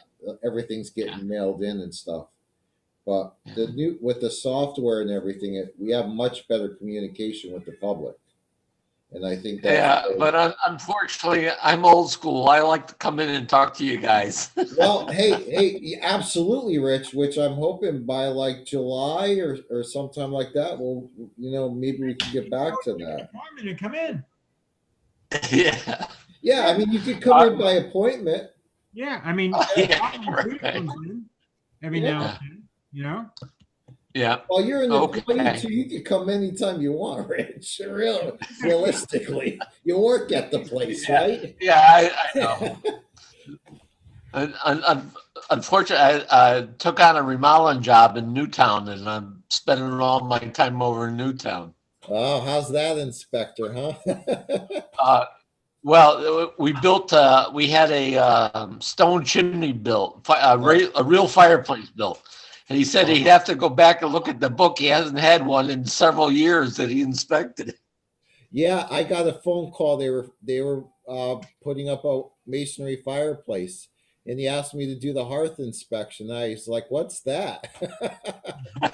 It's been so long since I've looked at a chimney. Yeah. But yeah, no, the guy's been good over there. Yeah, I'm sure. Yeah. Hey, Rich. Yeah. Is there something blocking your lens? So Yeah. Oh, that. Oh yeah. Is that better? Yeah. It's a magnifying glass, so I can see the numbers on the screen.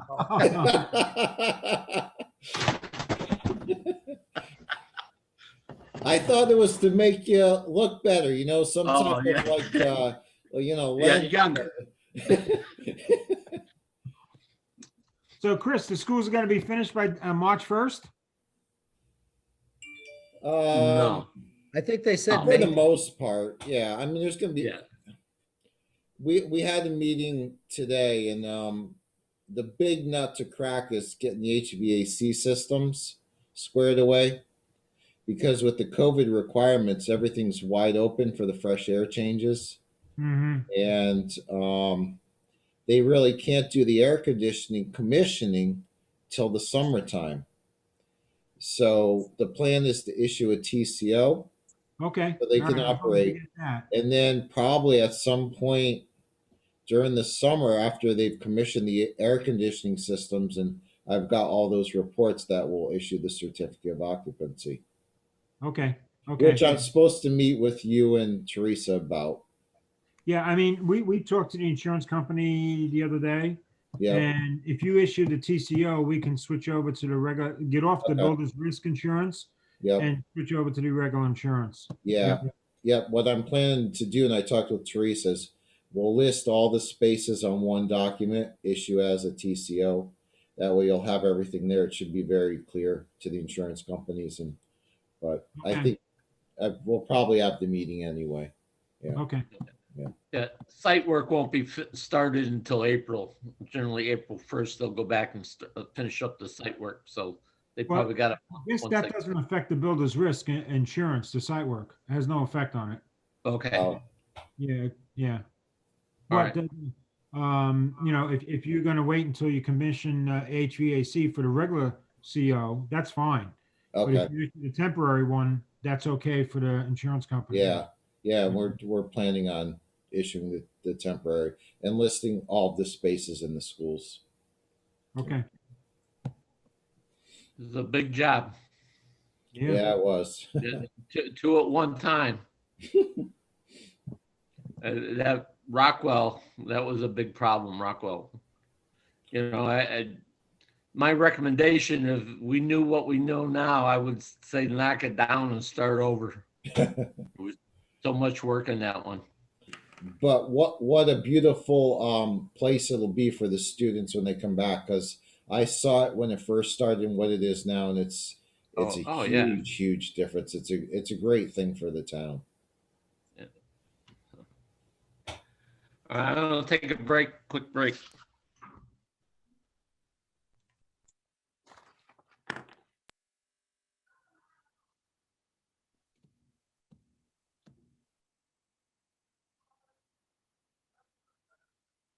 Is everybody turning their cameras back on when they're back?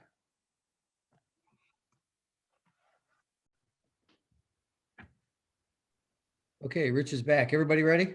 Yep.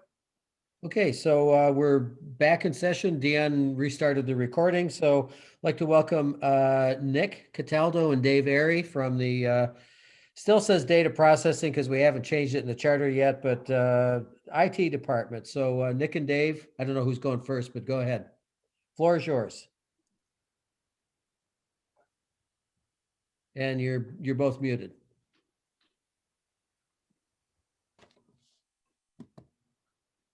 Well, let me just chime in on the account. The only increase here is the salary associated with the network administrator, the office expense, the equipment maintenance,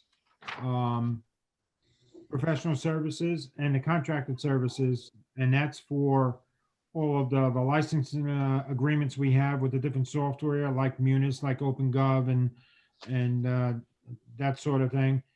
That's all flat. So the only increase is $1,682 in this account. So, Okay. Questions? And of all the people who can't get unmuted, the IT department. Usually this is one that Bob just presents. So it's not usually they're presenting, but I know they were available if. Okay, needed for all right. questions. That is pretty funny though. I Yeah, really- we're here for some questions, I suppose. Moral support. Yes. All but right. it's flat. David, the only question I have is who's the character in your screen box? That would be the Tom Baker incarnation of Doctor Who, and as a what do you call those Funko Pop things? Yeah, so that's what that would be. Thank you. Okay. Board of Finance, any real questions for this Department 190? Oh, I only answer frivolous ones. I'll stick around then.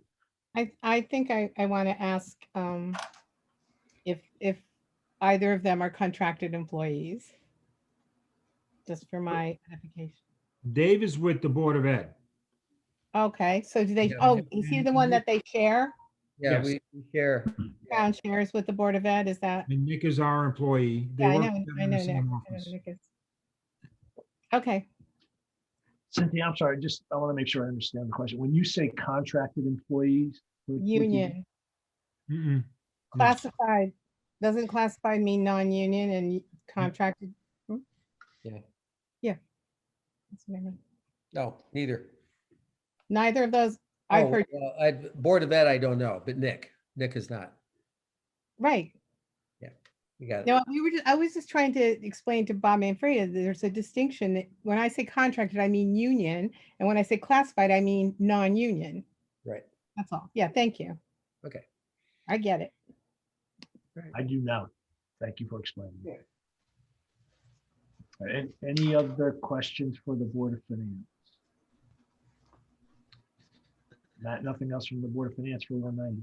Rich and Paul, any questions for the IT guys? Yeah, just, is everything running along pretty good? We don't foresee any new major servers or anything down the line? I don't know, is anything smoking in the server room? Not really. And it's we managed to maintain a good life cycle to make sure that, you know, we cycle out the old and bring in the new. So there are some initiatives like we were talking about the building software that was going in. We do have some infrastructure replacements projects that's going on. Some of the network switches will all be replaced as part of a life cycle thing. This has been a challenging time, especially with all of the remote access, you know, like this meeting, for instance, and the challenges of making sure they're recorded and posted and all of that. And it takes up a lot of our time. And sometimes other projects get put off due to that. Well, thank you for making it all work. You're very welcome. Okay, any other questions, Paul? No, no questions. All right, great. All right, thanks, guys. Thank you.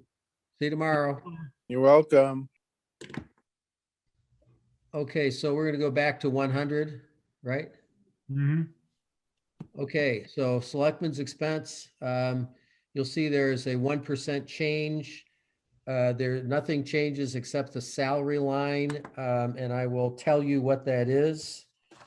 It's not an open gov, but I can tell you the salary changes, we have, it's not just me and the selectmen that are in there. It's also Dion Craig, Janice Christianic, Mary Churchill, and Phyllis Kansky. Dion, of course, is the town's administrator. Janice Christianic is the economic development director. Mary Churchill is our benefits coordinator. By the way, Janice and Mary also split time in other departments. Mary spends some time in the health department helping out with phones, and Phyllis Kansky is part-time, and she is our HR director. None of them are union, so I can answer that question for you right away. What you see is last year's cost of living change of 2%, which was granted last summer. And there's nothing planned right now for the upcoming year. So any questions? Brad, can you take, I'm sorry, Brad, yeah, thank you. Board of Finance, Scott? Go ahead. I have a question. So, yeah, I know that they're non-union. I'm just going to tell you what sticks in my head is that it seems that, I mean, I got a cost of living decrease, you know, I mean, a lot of people have, and it just seems that for those people who are fortunate enough to have a job that is very consistent, predictable, and goes through this course of steps, and that's wonderful. But at the same token, there has to be some kind of consideration where someone might forego an increase. It's just, I understand people are working, I know that, but they're just for the sake of like we're all in this together kind of thing. So that's just how I feel emotionally, but it also comes out to financial. So I just want to put that out there. That's all. I hear you. Any other I questions? have a proposal. Let's you and me and Nick get together and we can talk philosophy. I'll answer all your questions. I'll tell you. Wait a minute. You're being sarcastic, Matt. No, I'm not. I'm serious. Coffee's I on don't want me. I thought we'd get in a boxing ring with you, me and Nick. No. I mean, let's No. let's really do No. it. Any other questions from the Board of Finance? All right, Matt, no further questions from the Board of Finance. No, Paul and Rich, any No. questions? Okay. All right.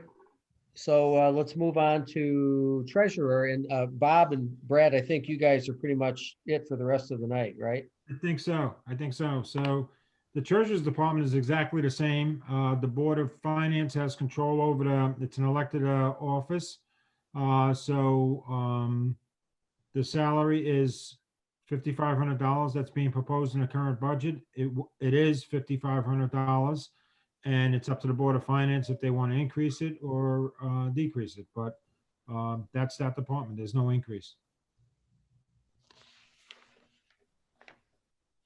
Board of Finance, any questions? Not seeing any, we're done on this one, Matt. Nope. No So the question. next department is Board of Finance Department, number 120. There's two essential increases here. It's 5101, the salary account. We have 3 contracted employees with the clerical union, and then you have Brad and myself. That's included in that number.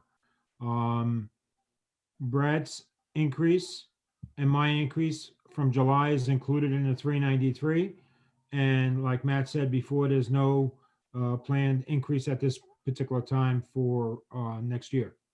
Any raises, if there would be coming from wage contingency. Office expenses the same at 6,000. Dues and education 2,250. Mileage is 400, and that stayed the same. And the auditing is an increase from 73,152 to 76,810, and that pretty much goes along with the history of the account. And that's a total increase of 11,520 or 2.466%. Board of Finance, any questions for Bob? Not seeing any, we're done that on 120. Richard Paul? Just a quick question for Bob. You know, every year auditing's gone up. Is this traditional? With the auditing, yeah. I mean, that's a typical increase. No. You know, We're still with the same auditing firm? we've been with O'Connor Davies. I think it's coming up to 4 years now. Okay, thank you. Well, Just to we've been- add, they also audit it's the town and the Board of Ed together. So, Yeah, and what Brad's referring to here too is that there's additional requirements on them to audit the Board of Ed now. There's a new, what they used to call an EDO1. I don't know what the new number is that's reported to the state, but there's it used to be that they could look at a limited test sample, and now the test sample has to be more detailed. So it's more work on the auditor's part at this point. Okay, thank you. You're welcome. So Bob's clear. So the increase to O'Connor Davis is not just for increased fees, but also increased scope. Yeah, because part of it kicked in this past year, but it wasn't as detailed as the coming year coming up. Yeah, exactly. Yeah, and we don't allocate this over to the Board of Ed. This is on an expense that's on the town side, but it's one of those expenses like the SROs and the insurance and the debt service that belongs to not belongs to the Board of Ed, but it's a town expense for the Board of Ed. Okay. Yep. So, any other questions? Richard Paul, anything? No, that's it. Okay, all right. Next account is legal and professional, 160. General counsel, 15,000. That's been the same number for years. Labor counsel, $20,000. That's in negotiation years. That's where we charge that expense to, which normally is a far higher than the 20,000, but in years like this year where we don't have much in the way of negotiations, we do have grievances, and they do come up constantly. So the attorney's fees are charged to that account. And then you have legal services. We increased that from 185 to 215. And that increase basically is based on the history. And if you go back over, let me just pull up 160. If you go back over the 5-year history, we've been averaging $227,000 over 5 years. Over 10 years, it's been 214,590, and 15 is 194,668. So I picked the 214, the 10-year average, because we do have the court case going on right now with Berkshire Hathaway.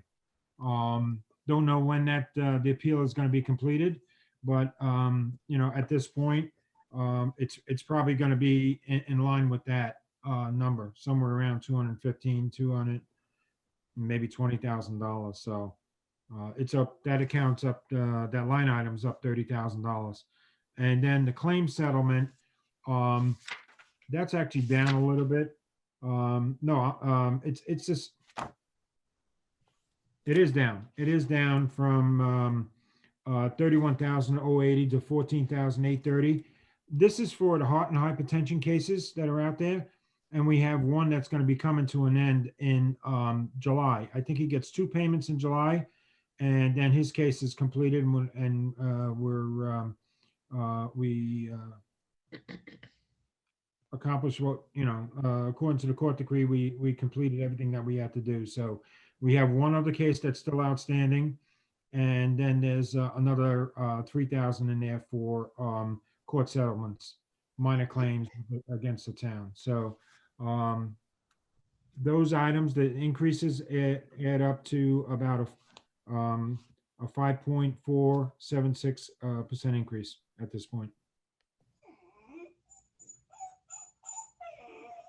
Any questions for Bob on Department 160 from the Board of Finance?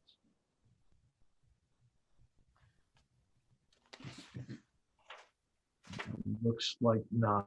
So Matt, Board of Finance, no more questions. No questions on Department 160. No. Rich and Paul, any questions? At this time, no. Yeah, Bob brought up the Hathaway thing, so yeah, that's okay. Okay, can move on to probate. Probate has a $60 increase in the budget.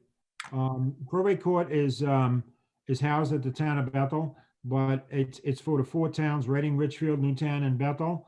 And we share the expenses. And like I talk about every month, you'll look at our budget and you'll see that it's over, but we get reimbursed by the other 3 towns for the expenses. So office expenses up from $51.42 to $52.02, $60, and microfilming is staying the same at $591. So the total budget is $5,793. Any questions from the Board of Finance on probate? That looks like no questions from the Board of Finance for Department 170. Rich and Paul, any questions? No. All right, moving on to 210, town insurance. All right. This account, we have a small increase, 39,401. And that increase is coming from the property and liability account, the lap part of the policy. Our increase is going from 477,000 to 540, 256. The biggest part of that is we talked about, I talked offline before about the builder's risk insurance. Right now, the 2 schools that are being renovated, the insurance is covered under the builder's risk policy, and effective this coming March, if temporary CO is issued, the insurance goes back to the town. And so that's going to represent 51,803. So we're going to have an increase in that to the extent of our coverage now for the next fiscal year. And there's a small amount for the remaining part of this year as well. The workers' comp, we actually got notice from the carrier, Kermer, that the insurance premium for next year is going to be $899, down from $917,000. So the net adjustment in that account is an increase of $39,401. Board of Finance, any questions for Bob on insurance? Bob, I just had a question. Are these final quotes or are these to be finalized? I got on the builder's risk just the other day, I got an email from Lindsay, who's our underwriter, and she gave me the $51,000 figure. So I think that's pretty firm.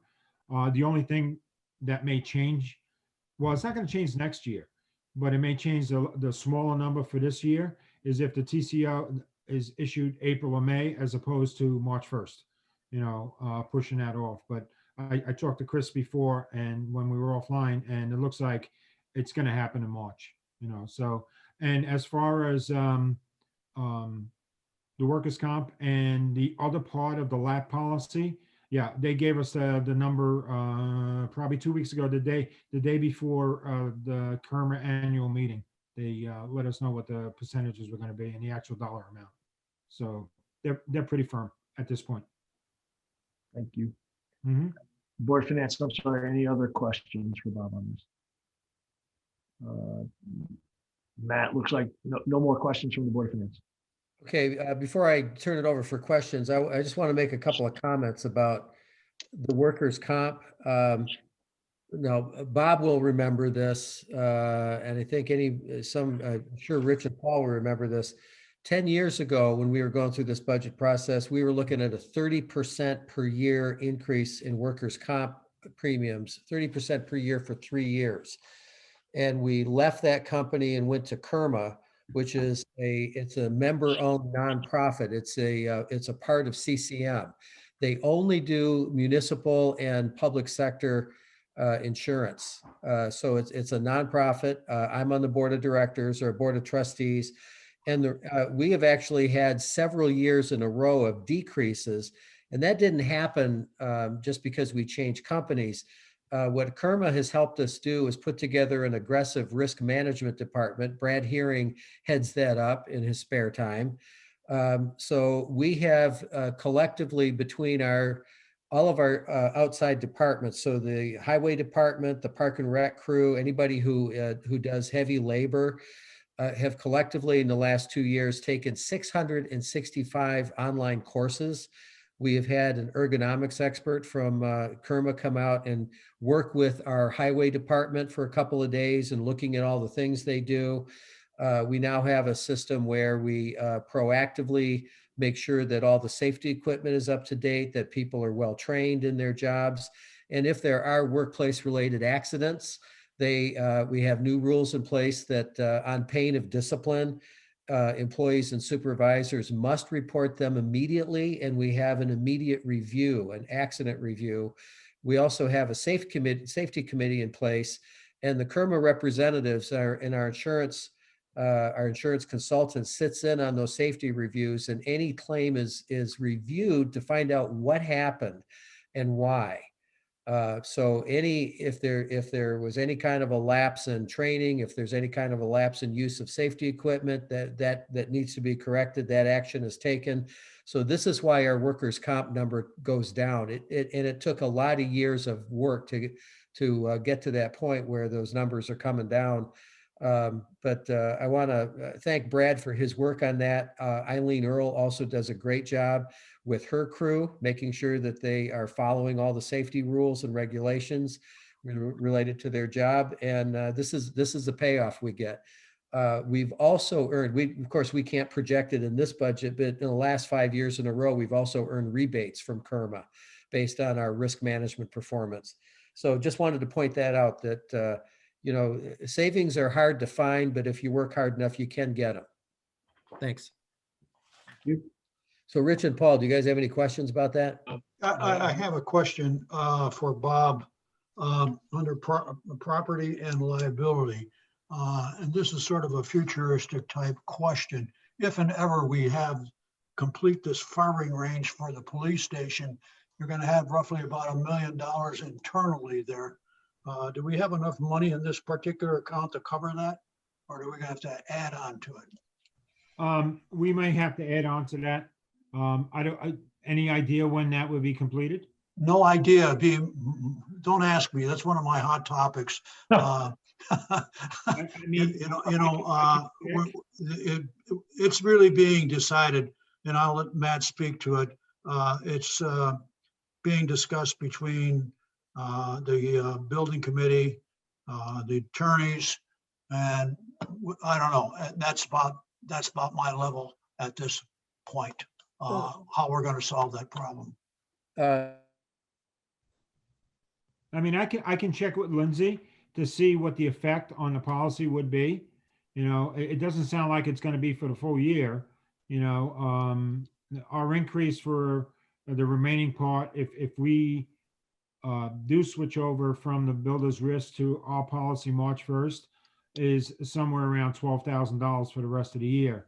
So, and that's on 2 school buildings. So, you know, the firing range may be far less than that. It may be 5,000 or 6,000, maybe even less than that. But all I know, Bob, is I spoke to the chief a couple of weeks ago. He says, you know, the equipment's going to be roughly $1 million plus inside. So besides the building itself. So, you know, when will we get in there? I don't know. Okay. Cynthia, you got a question? This pursuant to what Matt just said, you know, what would be really helpful is, for my decision making, is to actually see, you know, with the departments, if they get any money, like Megan was talking about, you know, different ways she reached out and received funds. I know sometimes it's folded into the narrative, but if it were even just included on the spreadsheet, not as numbers, but just notes or whatever, I think that would be very helpful. It would really help me offset whatever worries I have about the budget, depending on the department. Cynthia, one of the things we changed this year in OpenGov, and I'll show you on the screen right here, is for, say, park and recreation. Yeah. If you look at, like, there's right here is her expenses. We did put in the estimated revenue. Yeah. There's Well, not a lot of departments that have revenue. I'm not even talking about revenue, honestly. I saw that. What I'm talking about is the type of funding that Megan gets, like she reaches out for that too. And what Matt was saying about you had some kind of, was it a rebate? Rebate. Yeah, that's included in the revenue calculation. So that offsets or reduces the amount that we have to collect for taxes. We have $30,000 in there this year. Okay, I guess what I'm saying is whenever it's applicable, it would be good to see that type of thing in the same place as, because not all of it, they count it as revenue. Like I'm sure Megan, that doesn't go into her revenue that she's getting a grant or funding from the United Way. So that's what I'm talking about. Those kinds of departments that, you know, and even Laura's department probably has some things that they get for various things. That's all. Okay. Thank you. Hey, everybody, I lost my internet connection for a minute. Did I miss a question? No, I think we're good. I think It was we're going just to me Department, talking, Matt. No worries. Department 340, I think. All right. Town boards and commissions. This is flat. We have the secretary salaries, 20,000 last year, 20,000 this year. That's used just for some background information when we have the meetings, and we have outside, or some of the employees do it at night, the minutes for the meetings and run the meetings. Their fees or the salaries are charged here, or even a fee. We had an attorney that was taking notes for us in the insurance and pension, and her $75 for the meeting would get charged here. Assessment appeals, same thing, $1,000. That's a stipend for the 3 board members. Building committee, supplies, postage, and stationery, 150, the same as last year. Planning and zoning supplies, 16,300, no change. And then there's the ZBA for their supplies, 5,900. And then inland wetlands at $10,400. So like I said, there's no change to this department. It's 53,750, and it's the same thing as last year, 53,750. Board of Finance, any questions? Matt, no questions from the Board of Finance on Department 340? Any questions, Rich and Paul? No, Okay. Just a quick question. Do you, Bob, do you think with the schools winding down that they'll need their secretary a little less time? Or is it negligible? It's negligible. Yeah. I mean, there's always about public site and building for something going on. So Kathy's Yeah. going to be. Yeah, they meet twice a month anyway, so I'm It's just, not going to change that much. Yeah. okay. So. The next one is employee benefits, account number 390. So it starts off with FICA, 5112. There's an increase from 805,919 to 828,082. That increase, it's FICA is based on the individual salaries. And it's basically 7.65% of the salary. So whatever increases were within all the budgets, that represents that change from last year to this year. Hospitalization, the pure hospitalization has come down from 2,846,000 to 2,754,000. It actually came down a little bit more, but there's an increase for this fiscal year coming up. We're told right now about 7% increase. So that's factored into the 2,754,000. But like I said before, when we negotiated the police and the public works and dispatches, we were able to move them to the partnership plan, which is a state medical plan, and that saved the town probably somewhere in the area of $175,000 to $200,000 on this budget. It would have been that much higher if we had stayed with the other carrier. I remember a few years back, I mean, that 2,800,000 was well over $3 million, like 3.2. So we've come a long way and we've brought it down. Included in hospitalization is the life insurance that's paid.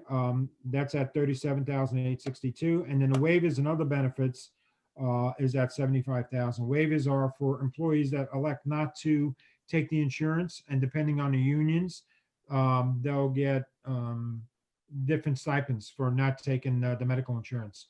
Maybe the wife has insurance or the husband has insurance and they decide not to take it. The next item in this budget is the police pension.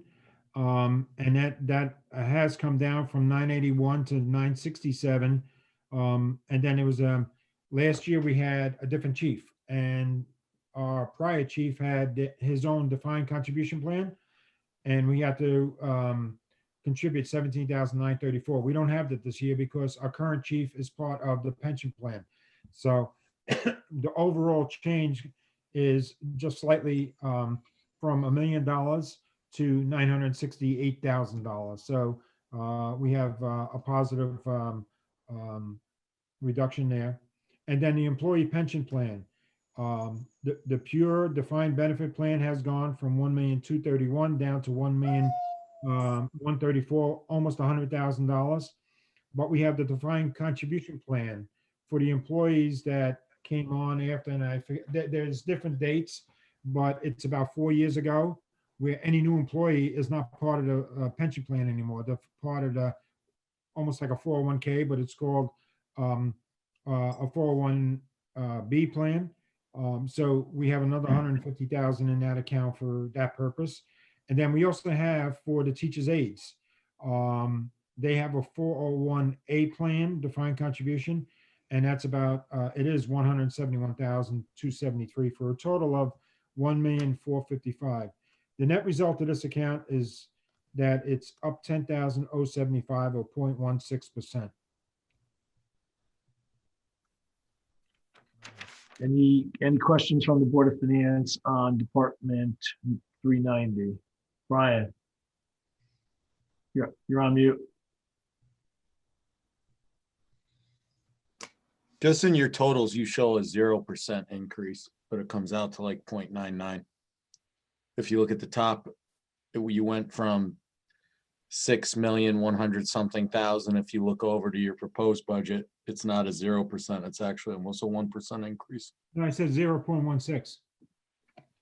Is that what was on, Brad? Is that what's on the I'm screen? talking about the overall budget. If you Yeah, pull so it up, the overall budget for the 390 account, Brian, is up $10,000, which is 0.16%. 0.16. All right. 0.16, that's So what I said. in the detailed part, it rounds it to 0. When you're looking at all the departments, it shows the 0.16 because it goes out 2 decimal places. All right. Thanks, Brad. Any other questions from the Board of Finance? Matt, no more questions on Department 390 from the Board of Finance. So just make sure I understand this. The employee pension line also has the 403B. That's right. For the defined contributions. Both of those together. Okay, that's Yeah, it. there's 3 pieces in there. It's a defined benefit for the Yeah. employees of the town, the Yeah. 403B, Yeah, okay, for the new employees, defined contribution. And it Right. also has a defined contribution, a 401A for the Yeah. teaching aides. okay, Another piece that's included on our side that belongs to them. okay. Rich and Paul, you guys have questions? Nothing. Okay, all right. Um, Moving on to 405.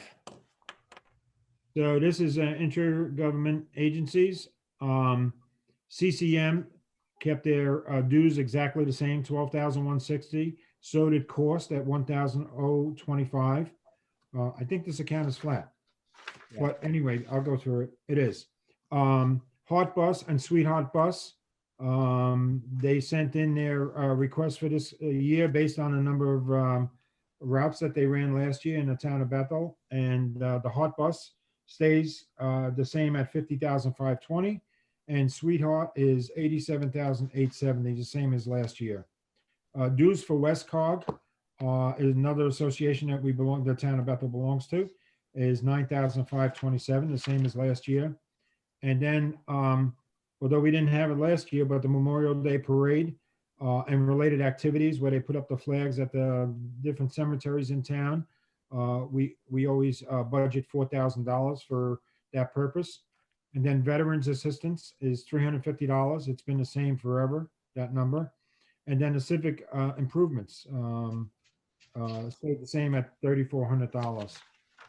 Also in this account is the paramedic intercept program, and that's the same as last year at $300,000. And then the medical frequency coordination, it's called Northwest Communication, is 8,119. I believe that's part of 911. I'm not 100% certain, but it has to do with the paramedic service as well. So the total account is 476,971, the same as last year.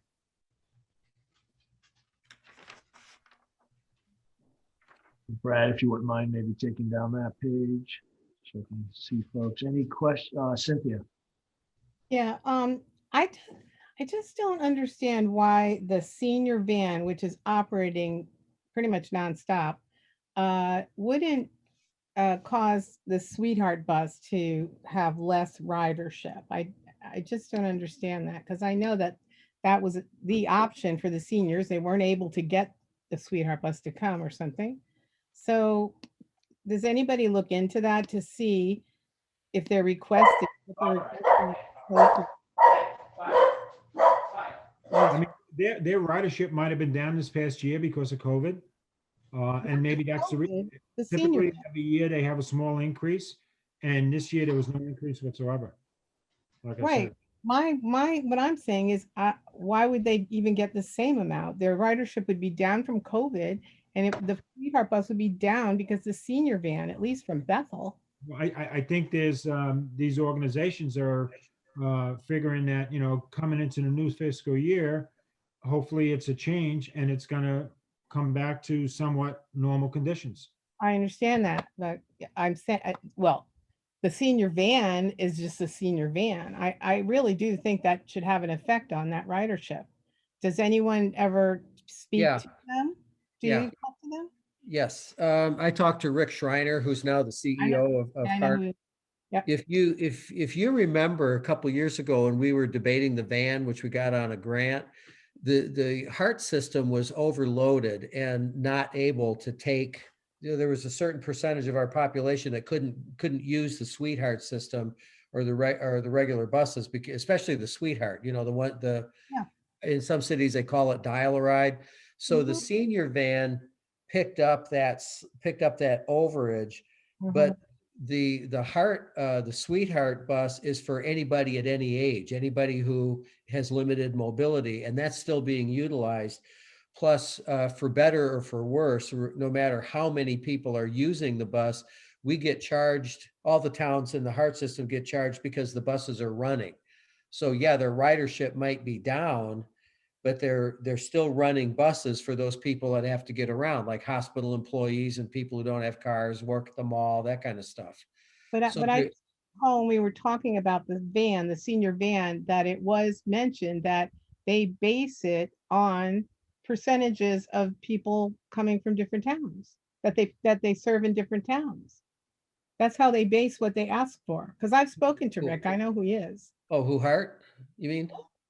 Yeah. Yeah, right. But it's based on the routes. So they still go through town. I mean, are you talking about the big buses? Both, but I was specifically more interested in the Sweetheart bus. But both buses, they have the statistics of what percent of their, it's not just the route, they literally count the people. So I'm just saying, Yeah, That- that I don't know, but I'll find out. I'll give yeah, him a call. you know, it's worth that. Sure. I'll check. Any other questions? Yeah, Nick? yeah. This paramedic thing with the 300,000, is there a revenue side of that? Don't we get bill insurance companies and stuff? Just remind me. Okay, the way it works is this paramedic intercept program is a separate account within, it's not part of the general fund, except for the 300,000.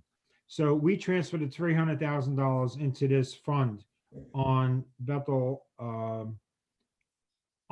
books, so to speak, okay? And we paid the Danbury Hospital for the service about $33,000 a month, okay? We supply the vehicles, there's 3 of them that we have, and we equip them as needed, and also we supply the gasoline and all the maintenance and repairs on them. We share that cost based on call volume with the town of Bethel. So the town of Reading. So they'll reimburse us like 22%, 21% per year. But then any reimbursement from Stony Hill or Bethel Fire Department for the insurance on ALS services will come as a rebate and goes into that the pot, so to speak. So you got the 300,000, you got the money coming in from Stony Hill, you got the money coming in from Bethel, and also the check from Reading.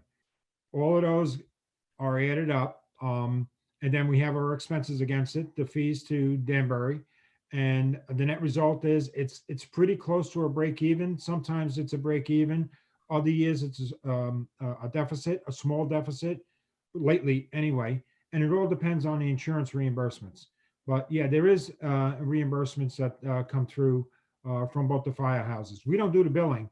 They have a billing company that takes care of all the cases. So basically, the 300,000 is the cost to have a qualified guy show up if you're having a heart attack. I mean, that's what it's costing the town of Bethel. Correct.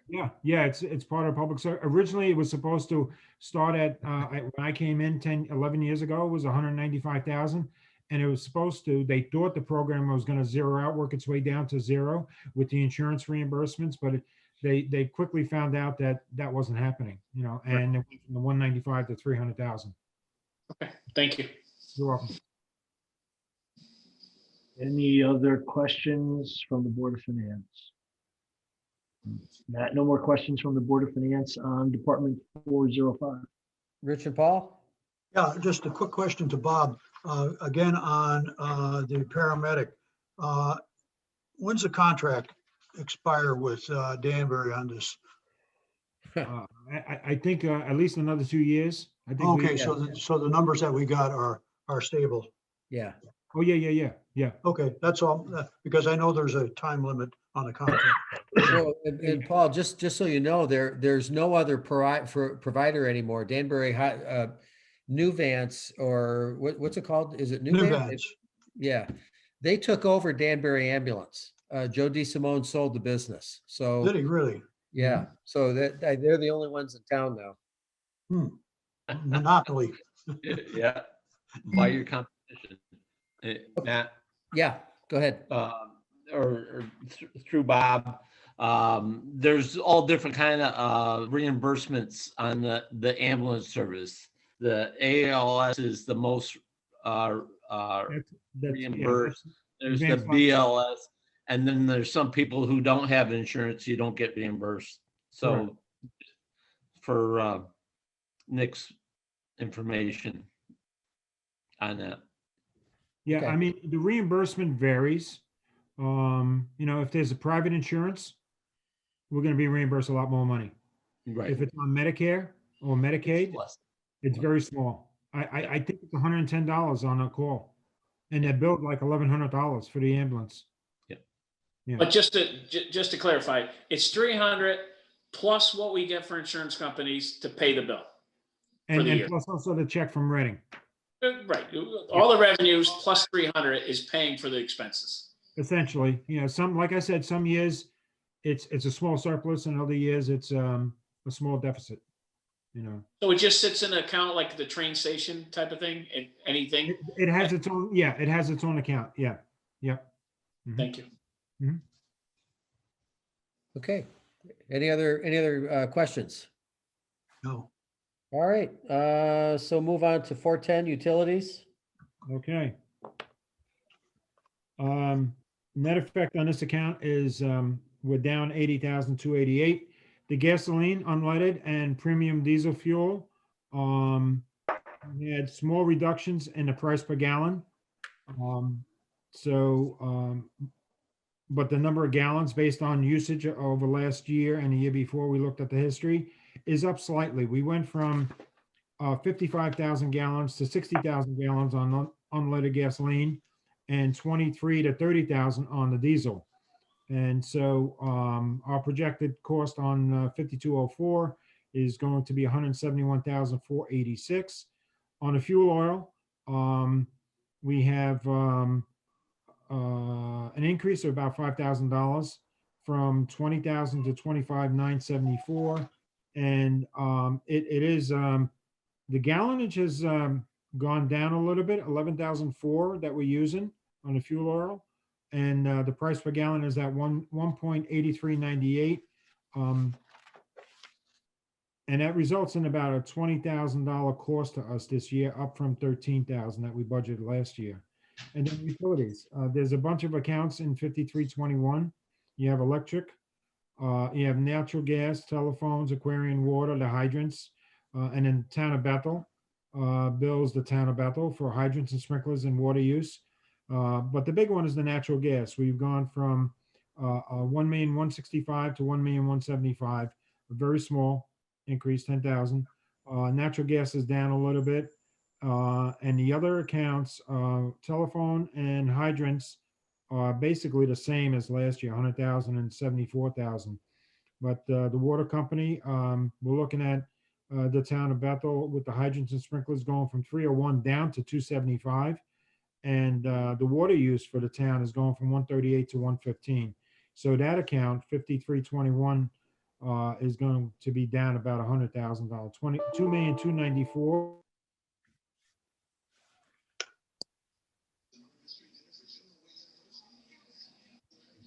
What happened?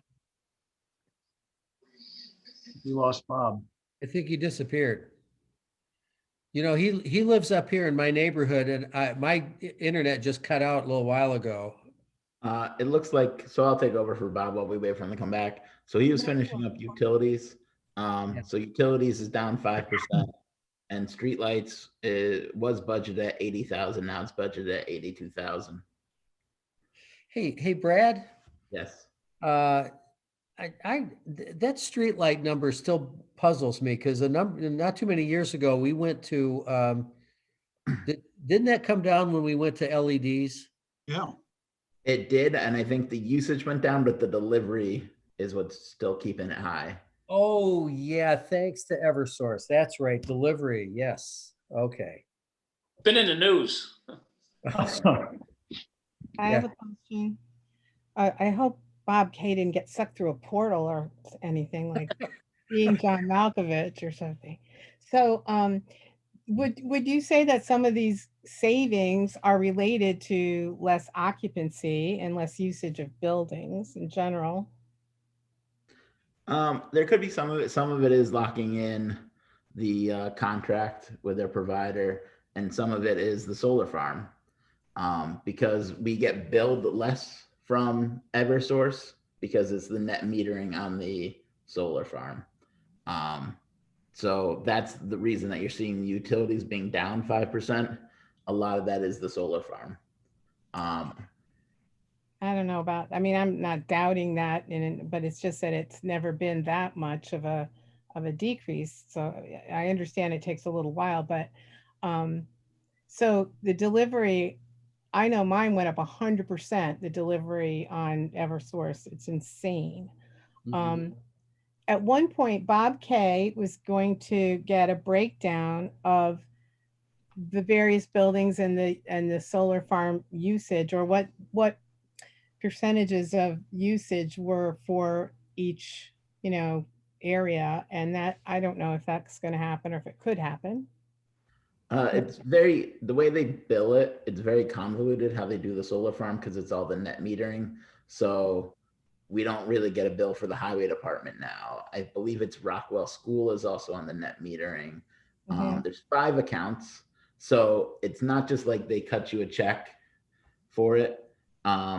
So you'd really have to go into each account every month and see what you should have been billed, and then take that to see what the solar farm effect is. There are some fees that we pay to Amoresco related to it. So there's a lot of pieces that make up the solar farm. That's why it's hard to put a hard number on it. We do know that we had our new purchasing agent go through and really dive really deep into our utilities. And with her help is where these numbers are coming from. And we're fairly confident with them. Okay, well, maybe there's some way to get that information from him. Should I contact him? Would he have that information? Her. I'm sorry. And nope, that's all right. You can reach out to me and we will work on it. I will warn you, she's been with us for like 3 months. Oh, I know. That's why I didn't know who. So. All right, I'll talk to you offline then. Okay, thank you. Any other Sorry, the board? computer battery went dead. Welcome back. I had to log in, I had to do everything. So, Brad stepped in just fine for the first all question. right. So, any other questions from the Finish board? everything? Is it all done? You go home. On 410 utilities?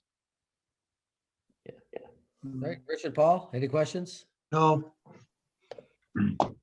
All right. Rich has a question. You're muted. You're muted.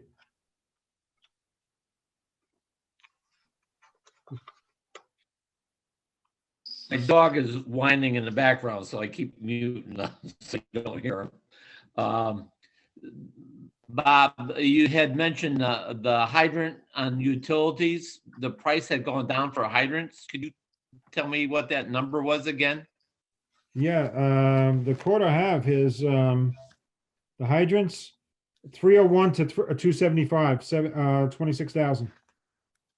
And what was last year? 301,265. I'd have to take a look to see what the actuals are running. But we have 275 in the budget this year.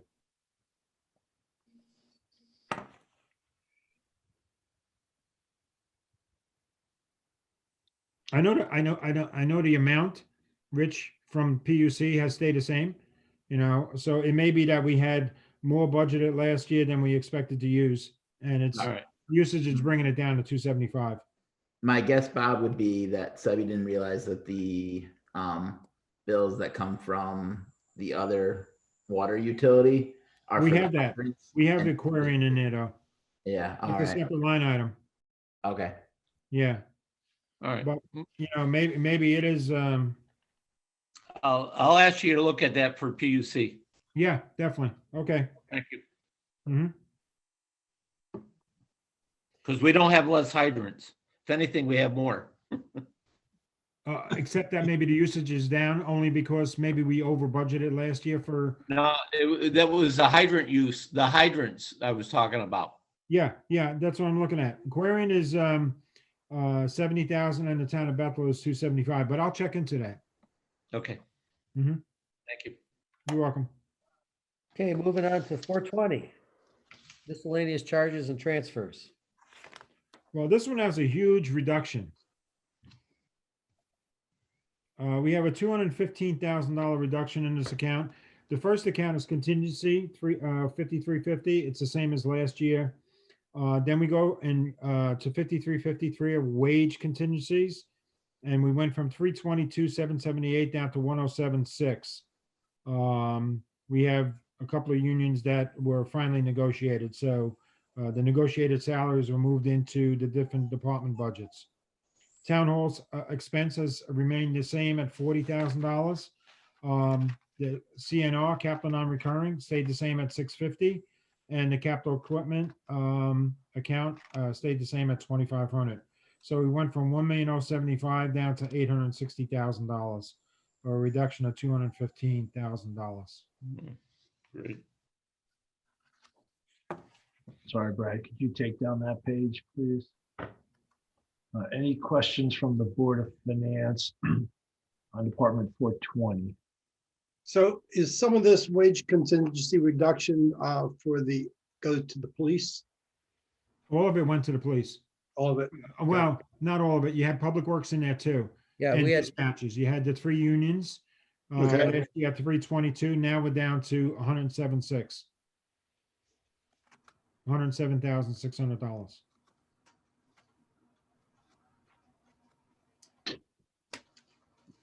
And that wage contingency is for what, how many years? Was it? No, right now, the 107. For the police, so that was for several years, right? 2 or 3 Yeah, years? that was it. It was 3 years, because in that schedule that we brought up at the end of the meeting, we went from 2017 to 2022, basically to 5 years. So we had 3.5 years of retro that we had to pay back, and it was included in this number here. Okay. Any other questions from the Board of Finance? Nick, you look puzzled. You look like- Yeah, this in that line, the non-recurring capital is Yep. 650. But Yes. but there's a line and we put like $1.5 million to buy equipment. Why is the 650 in there? Just remind me on that. Well, we've always had 650. We had years ago at 225, I think it was, and we worked it up to the 650 amount. And that money goes into the capital non-recurring account, another account, a fund that we set aside, and we add up the money that's in there. This 650 is not in the numbers you saw the other day, but you have all the items that are needed for purchase, and we have the dollars associated that we have available. And, rather than borrowing the money, now we have maybe $2 million, $2.5 million to say we need to buy that truck, or we need to, get a police car, or whatever it is, And so we have money available to be able to take care of those needs. But there's a line in here, we haven't gone over it yet, for non-recurring, right? This Isn't is the there- capital non-recurring. This is it? Yeah, It's CNR. only They 650. call it- Yeah, 650. Oh, I thought last year was like $1 million. No, It's- no. It's always been, well, we've got it up to 650. We can move it to $1 million, but I don't think it's a good idea. no, I think we discussed it, but no, we didn't go that way. No. So the 650 is the little account to buy a truck or buy something. Okay, all right. Exactly. I thought it was much more. I apologize. No, but we've showed you reports where we have 1.6 or $2 million. That's But where that's an accumulation. That's an accumulation of money that we haven't spent yet, but it's been approved. Okay, and so if we needed to buy a ladder truck, I mean, there's enough money there, but it would wipe out the fund. So what's Yeah. the balance of that fund right now? I think that's what I'm thinking. I don't have it in front of me, but I think it's close to $2 million. Is it that much? Yeah. Right yeah. now, there's, Didn't we just put 400 into that because of the Correct. extra money? Yep. Okay. mhm. with the 400,000, there's 1.35 million before the 650,000 from this year. We haven't. Not this, not the year we're looking at, the year we're in right now. Sorry, the The fiscal right year. now is what? Go ahead, Brad. So there's 1.3 million before you include the 650,000 that's budgeted for the current fiscal year, not the budget year that we're looking at. We don't really allocate that towards the end of the year because we want to make sure that we don't need to fund less than that in case we have shortfalls in revenues or anything else, especially with everything going on. So Brad, the answer was 1.4 with the 400 we just put in there from the previous year. Yes, round numbers.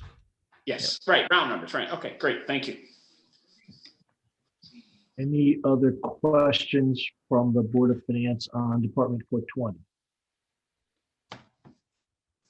Matt, I think there are no more questions from the Board of Finance on 420. Rich and Paul, any questions on that one? No, Nope. Okay, so moving on to the last one for tonight, 440 debt service. Debt service, that's That's big. our mortgages. Basically, I mean, we have an increase. There's $840,000 increase in this one, 845. And the big increase this year is for the renovations of the schools. The first year is going to kick in this year in 22. So we have principal bonds due on between the schools and also the police of $2 million. And then interest on those bonds are $1,395,000. We have some interest left on a remaining what we call the band, the short-term note, $58,900. And then there's other bonded issuances. There's a 2014 refunding that we owed $330,000 on. A 215 refunding, $260,000. 215 refunding series. Well, the first one was interest. This one's principal, $940,000. And then the 210 interest that related to the 330 of $39,375. And then the last one is principal from another 210 refunding of $525,000. So that our total debt service this year is going to be $5,781,638, up from $4,935,713. And like I said, it's $845,925 increase. So there's not much we can do about that account. I mean, that's our mortgages that we have to pay. I think it should be noted that this account is up. It would be the $1.7 million swing this year on this account with the new schools coming on. This account would be down like $850,000 if the new schools were not coming on for the debt. And the other part of it too is that we kind of planned the debt to a point where old debt was falling off. So like Brad said, it could have been in $1.7 million, but instead it's only not only, but it's $845,000 increase. But it could have been 1.7 million, another 900,000 on top of it. So we try to coordinate the drop off with the increase of this particular debt. I was pointing out that it would be, this account would decrease over the prior year by. If we didn't have it at all. Yeah, if we didn't have it at all. Yep. Mm-hmm.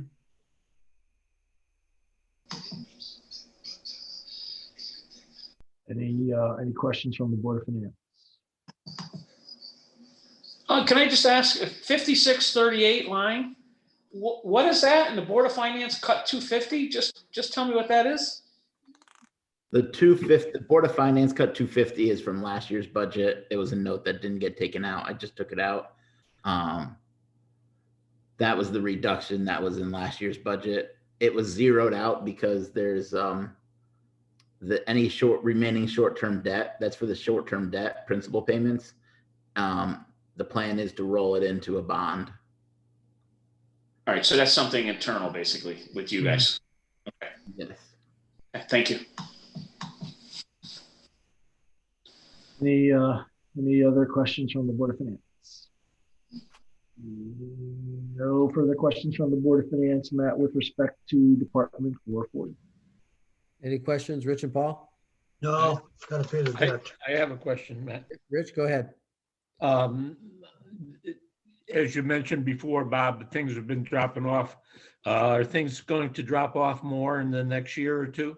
We have $20 million left on the ban that's outstanding, and it comes due July 21st, 22nd, somewhere in that range.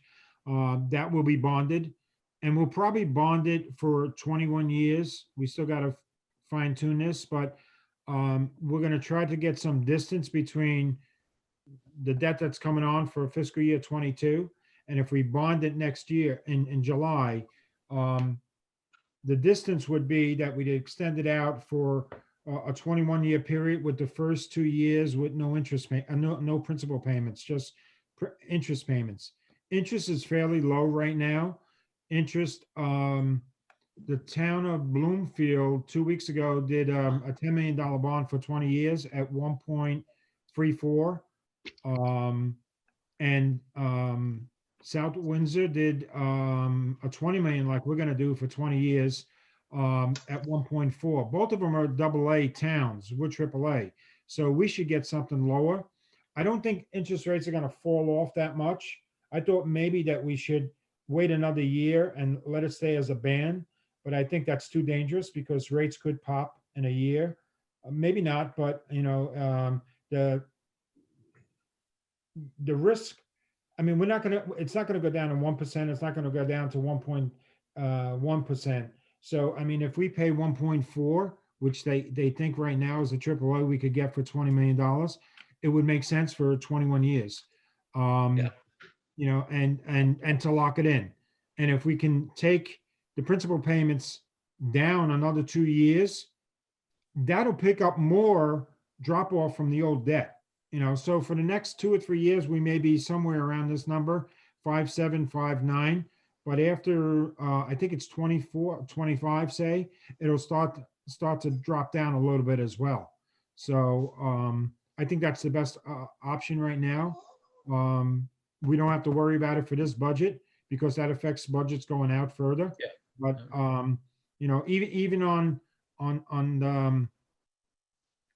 the bond that we would take out in July, the premium payment could be $1 million.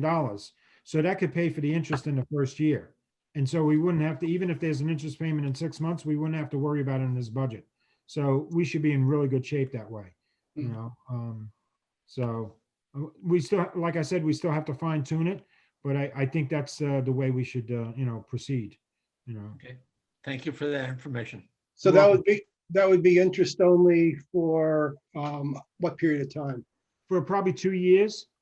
And then I said to Barry Benabi, our financial advisor, well, I guess we're going to be paying more interest, or the rate's going to be higher because we're extending it out 2 years. And he goes, no, I don't think so. I think the rates are going to stay the same for you guys.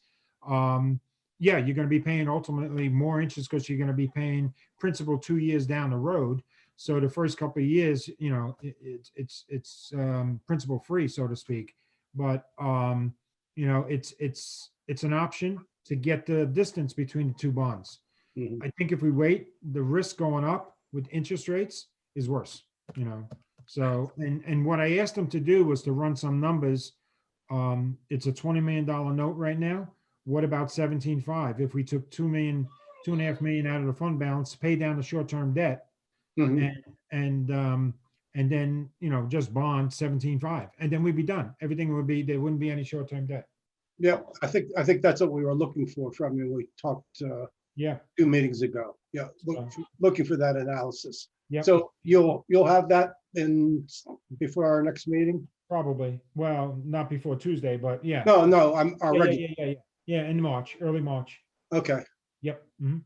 You know, for purposes of just managing expectations, my recollection, Bob, is that the last debt amortization schedule that Barry provided us, which might be a year or so old, showed and this is kind of being responsive to Rich's question, but showed 2024 as being the high water mark. So we still will have increases for the next couple of years if that debt amortization schedule is still accurate, valid. So again, just for this group, right, in managing expectations, we're not at the high water mark yet. Well, if I'm looking at one that was updated last year, I'll send it off to the board tomorrow. Right now, we're at 5,781,000 in old debt, okay? Next year, it would go to 5.5, and the year after, 4.8. But if we take on this 17.5 note, it's gonna pop to $6 million next year with the the following is 6,071. There's interest of 525. But like I said, I think the premium that we're gonna get on the bond will be enough to cover that, more than enough to cover that 525. And then the following year, it's at 6,075. And then the year after that, which is 25, is 6,073. And then it starts to come down. It comes down about $500,000 the following year. But like I said, I'll send this off to you. This is only preliminary, but the left side of the chart will give you the debt the way it is right now, and the right-hand side is the proposed debt. So it'll give you an idea of what we're looking at in the future. Yeah, that'd be helpful. The last one I have is February 20th of 2020. And it shows next year as being the high water mark. Okay. 59.55. 59? 59, yeah, 5,955,000 Okay. fiscal year 23. Yeah, see, on this one, it's 5,546,000. So Again, just broad strokes, right? Messaging is we're not quite there at the high water mark, and playing around with the but it'll pop again in the next year with this, but it's gonna stay there for a couple of years and then start to come down. Yeah. So Anything else from the Board of Finance on debt service for 40? No more from the Board of Finance, Matt. Rich and Paul, any other questions? No, All right. That's a straightforward one. So thanks. Okay, I think that concludes our evening. Motions to adjourn. I move to adjourn. We got a second from Karen Foster. All those in agreement to adjourn, please raise your hand. Board of Finance And is motion to adjourned. adjourn. Board of Selectmen, Whoa. second. All in favor? I, Aye. Good night, all. Good night, everybody. Thanks a lot. Have a good weekend. you too. Good night. Right.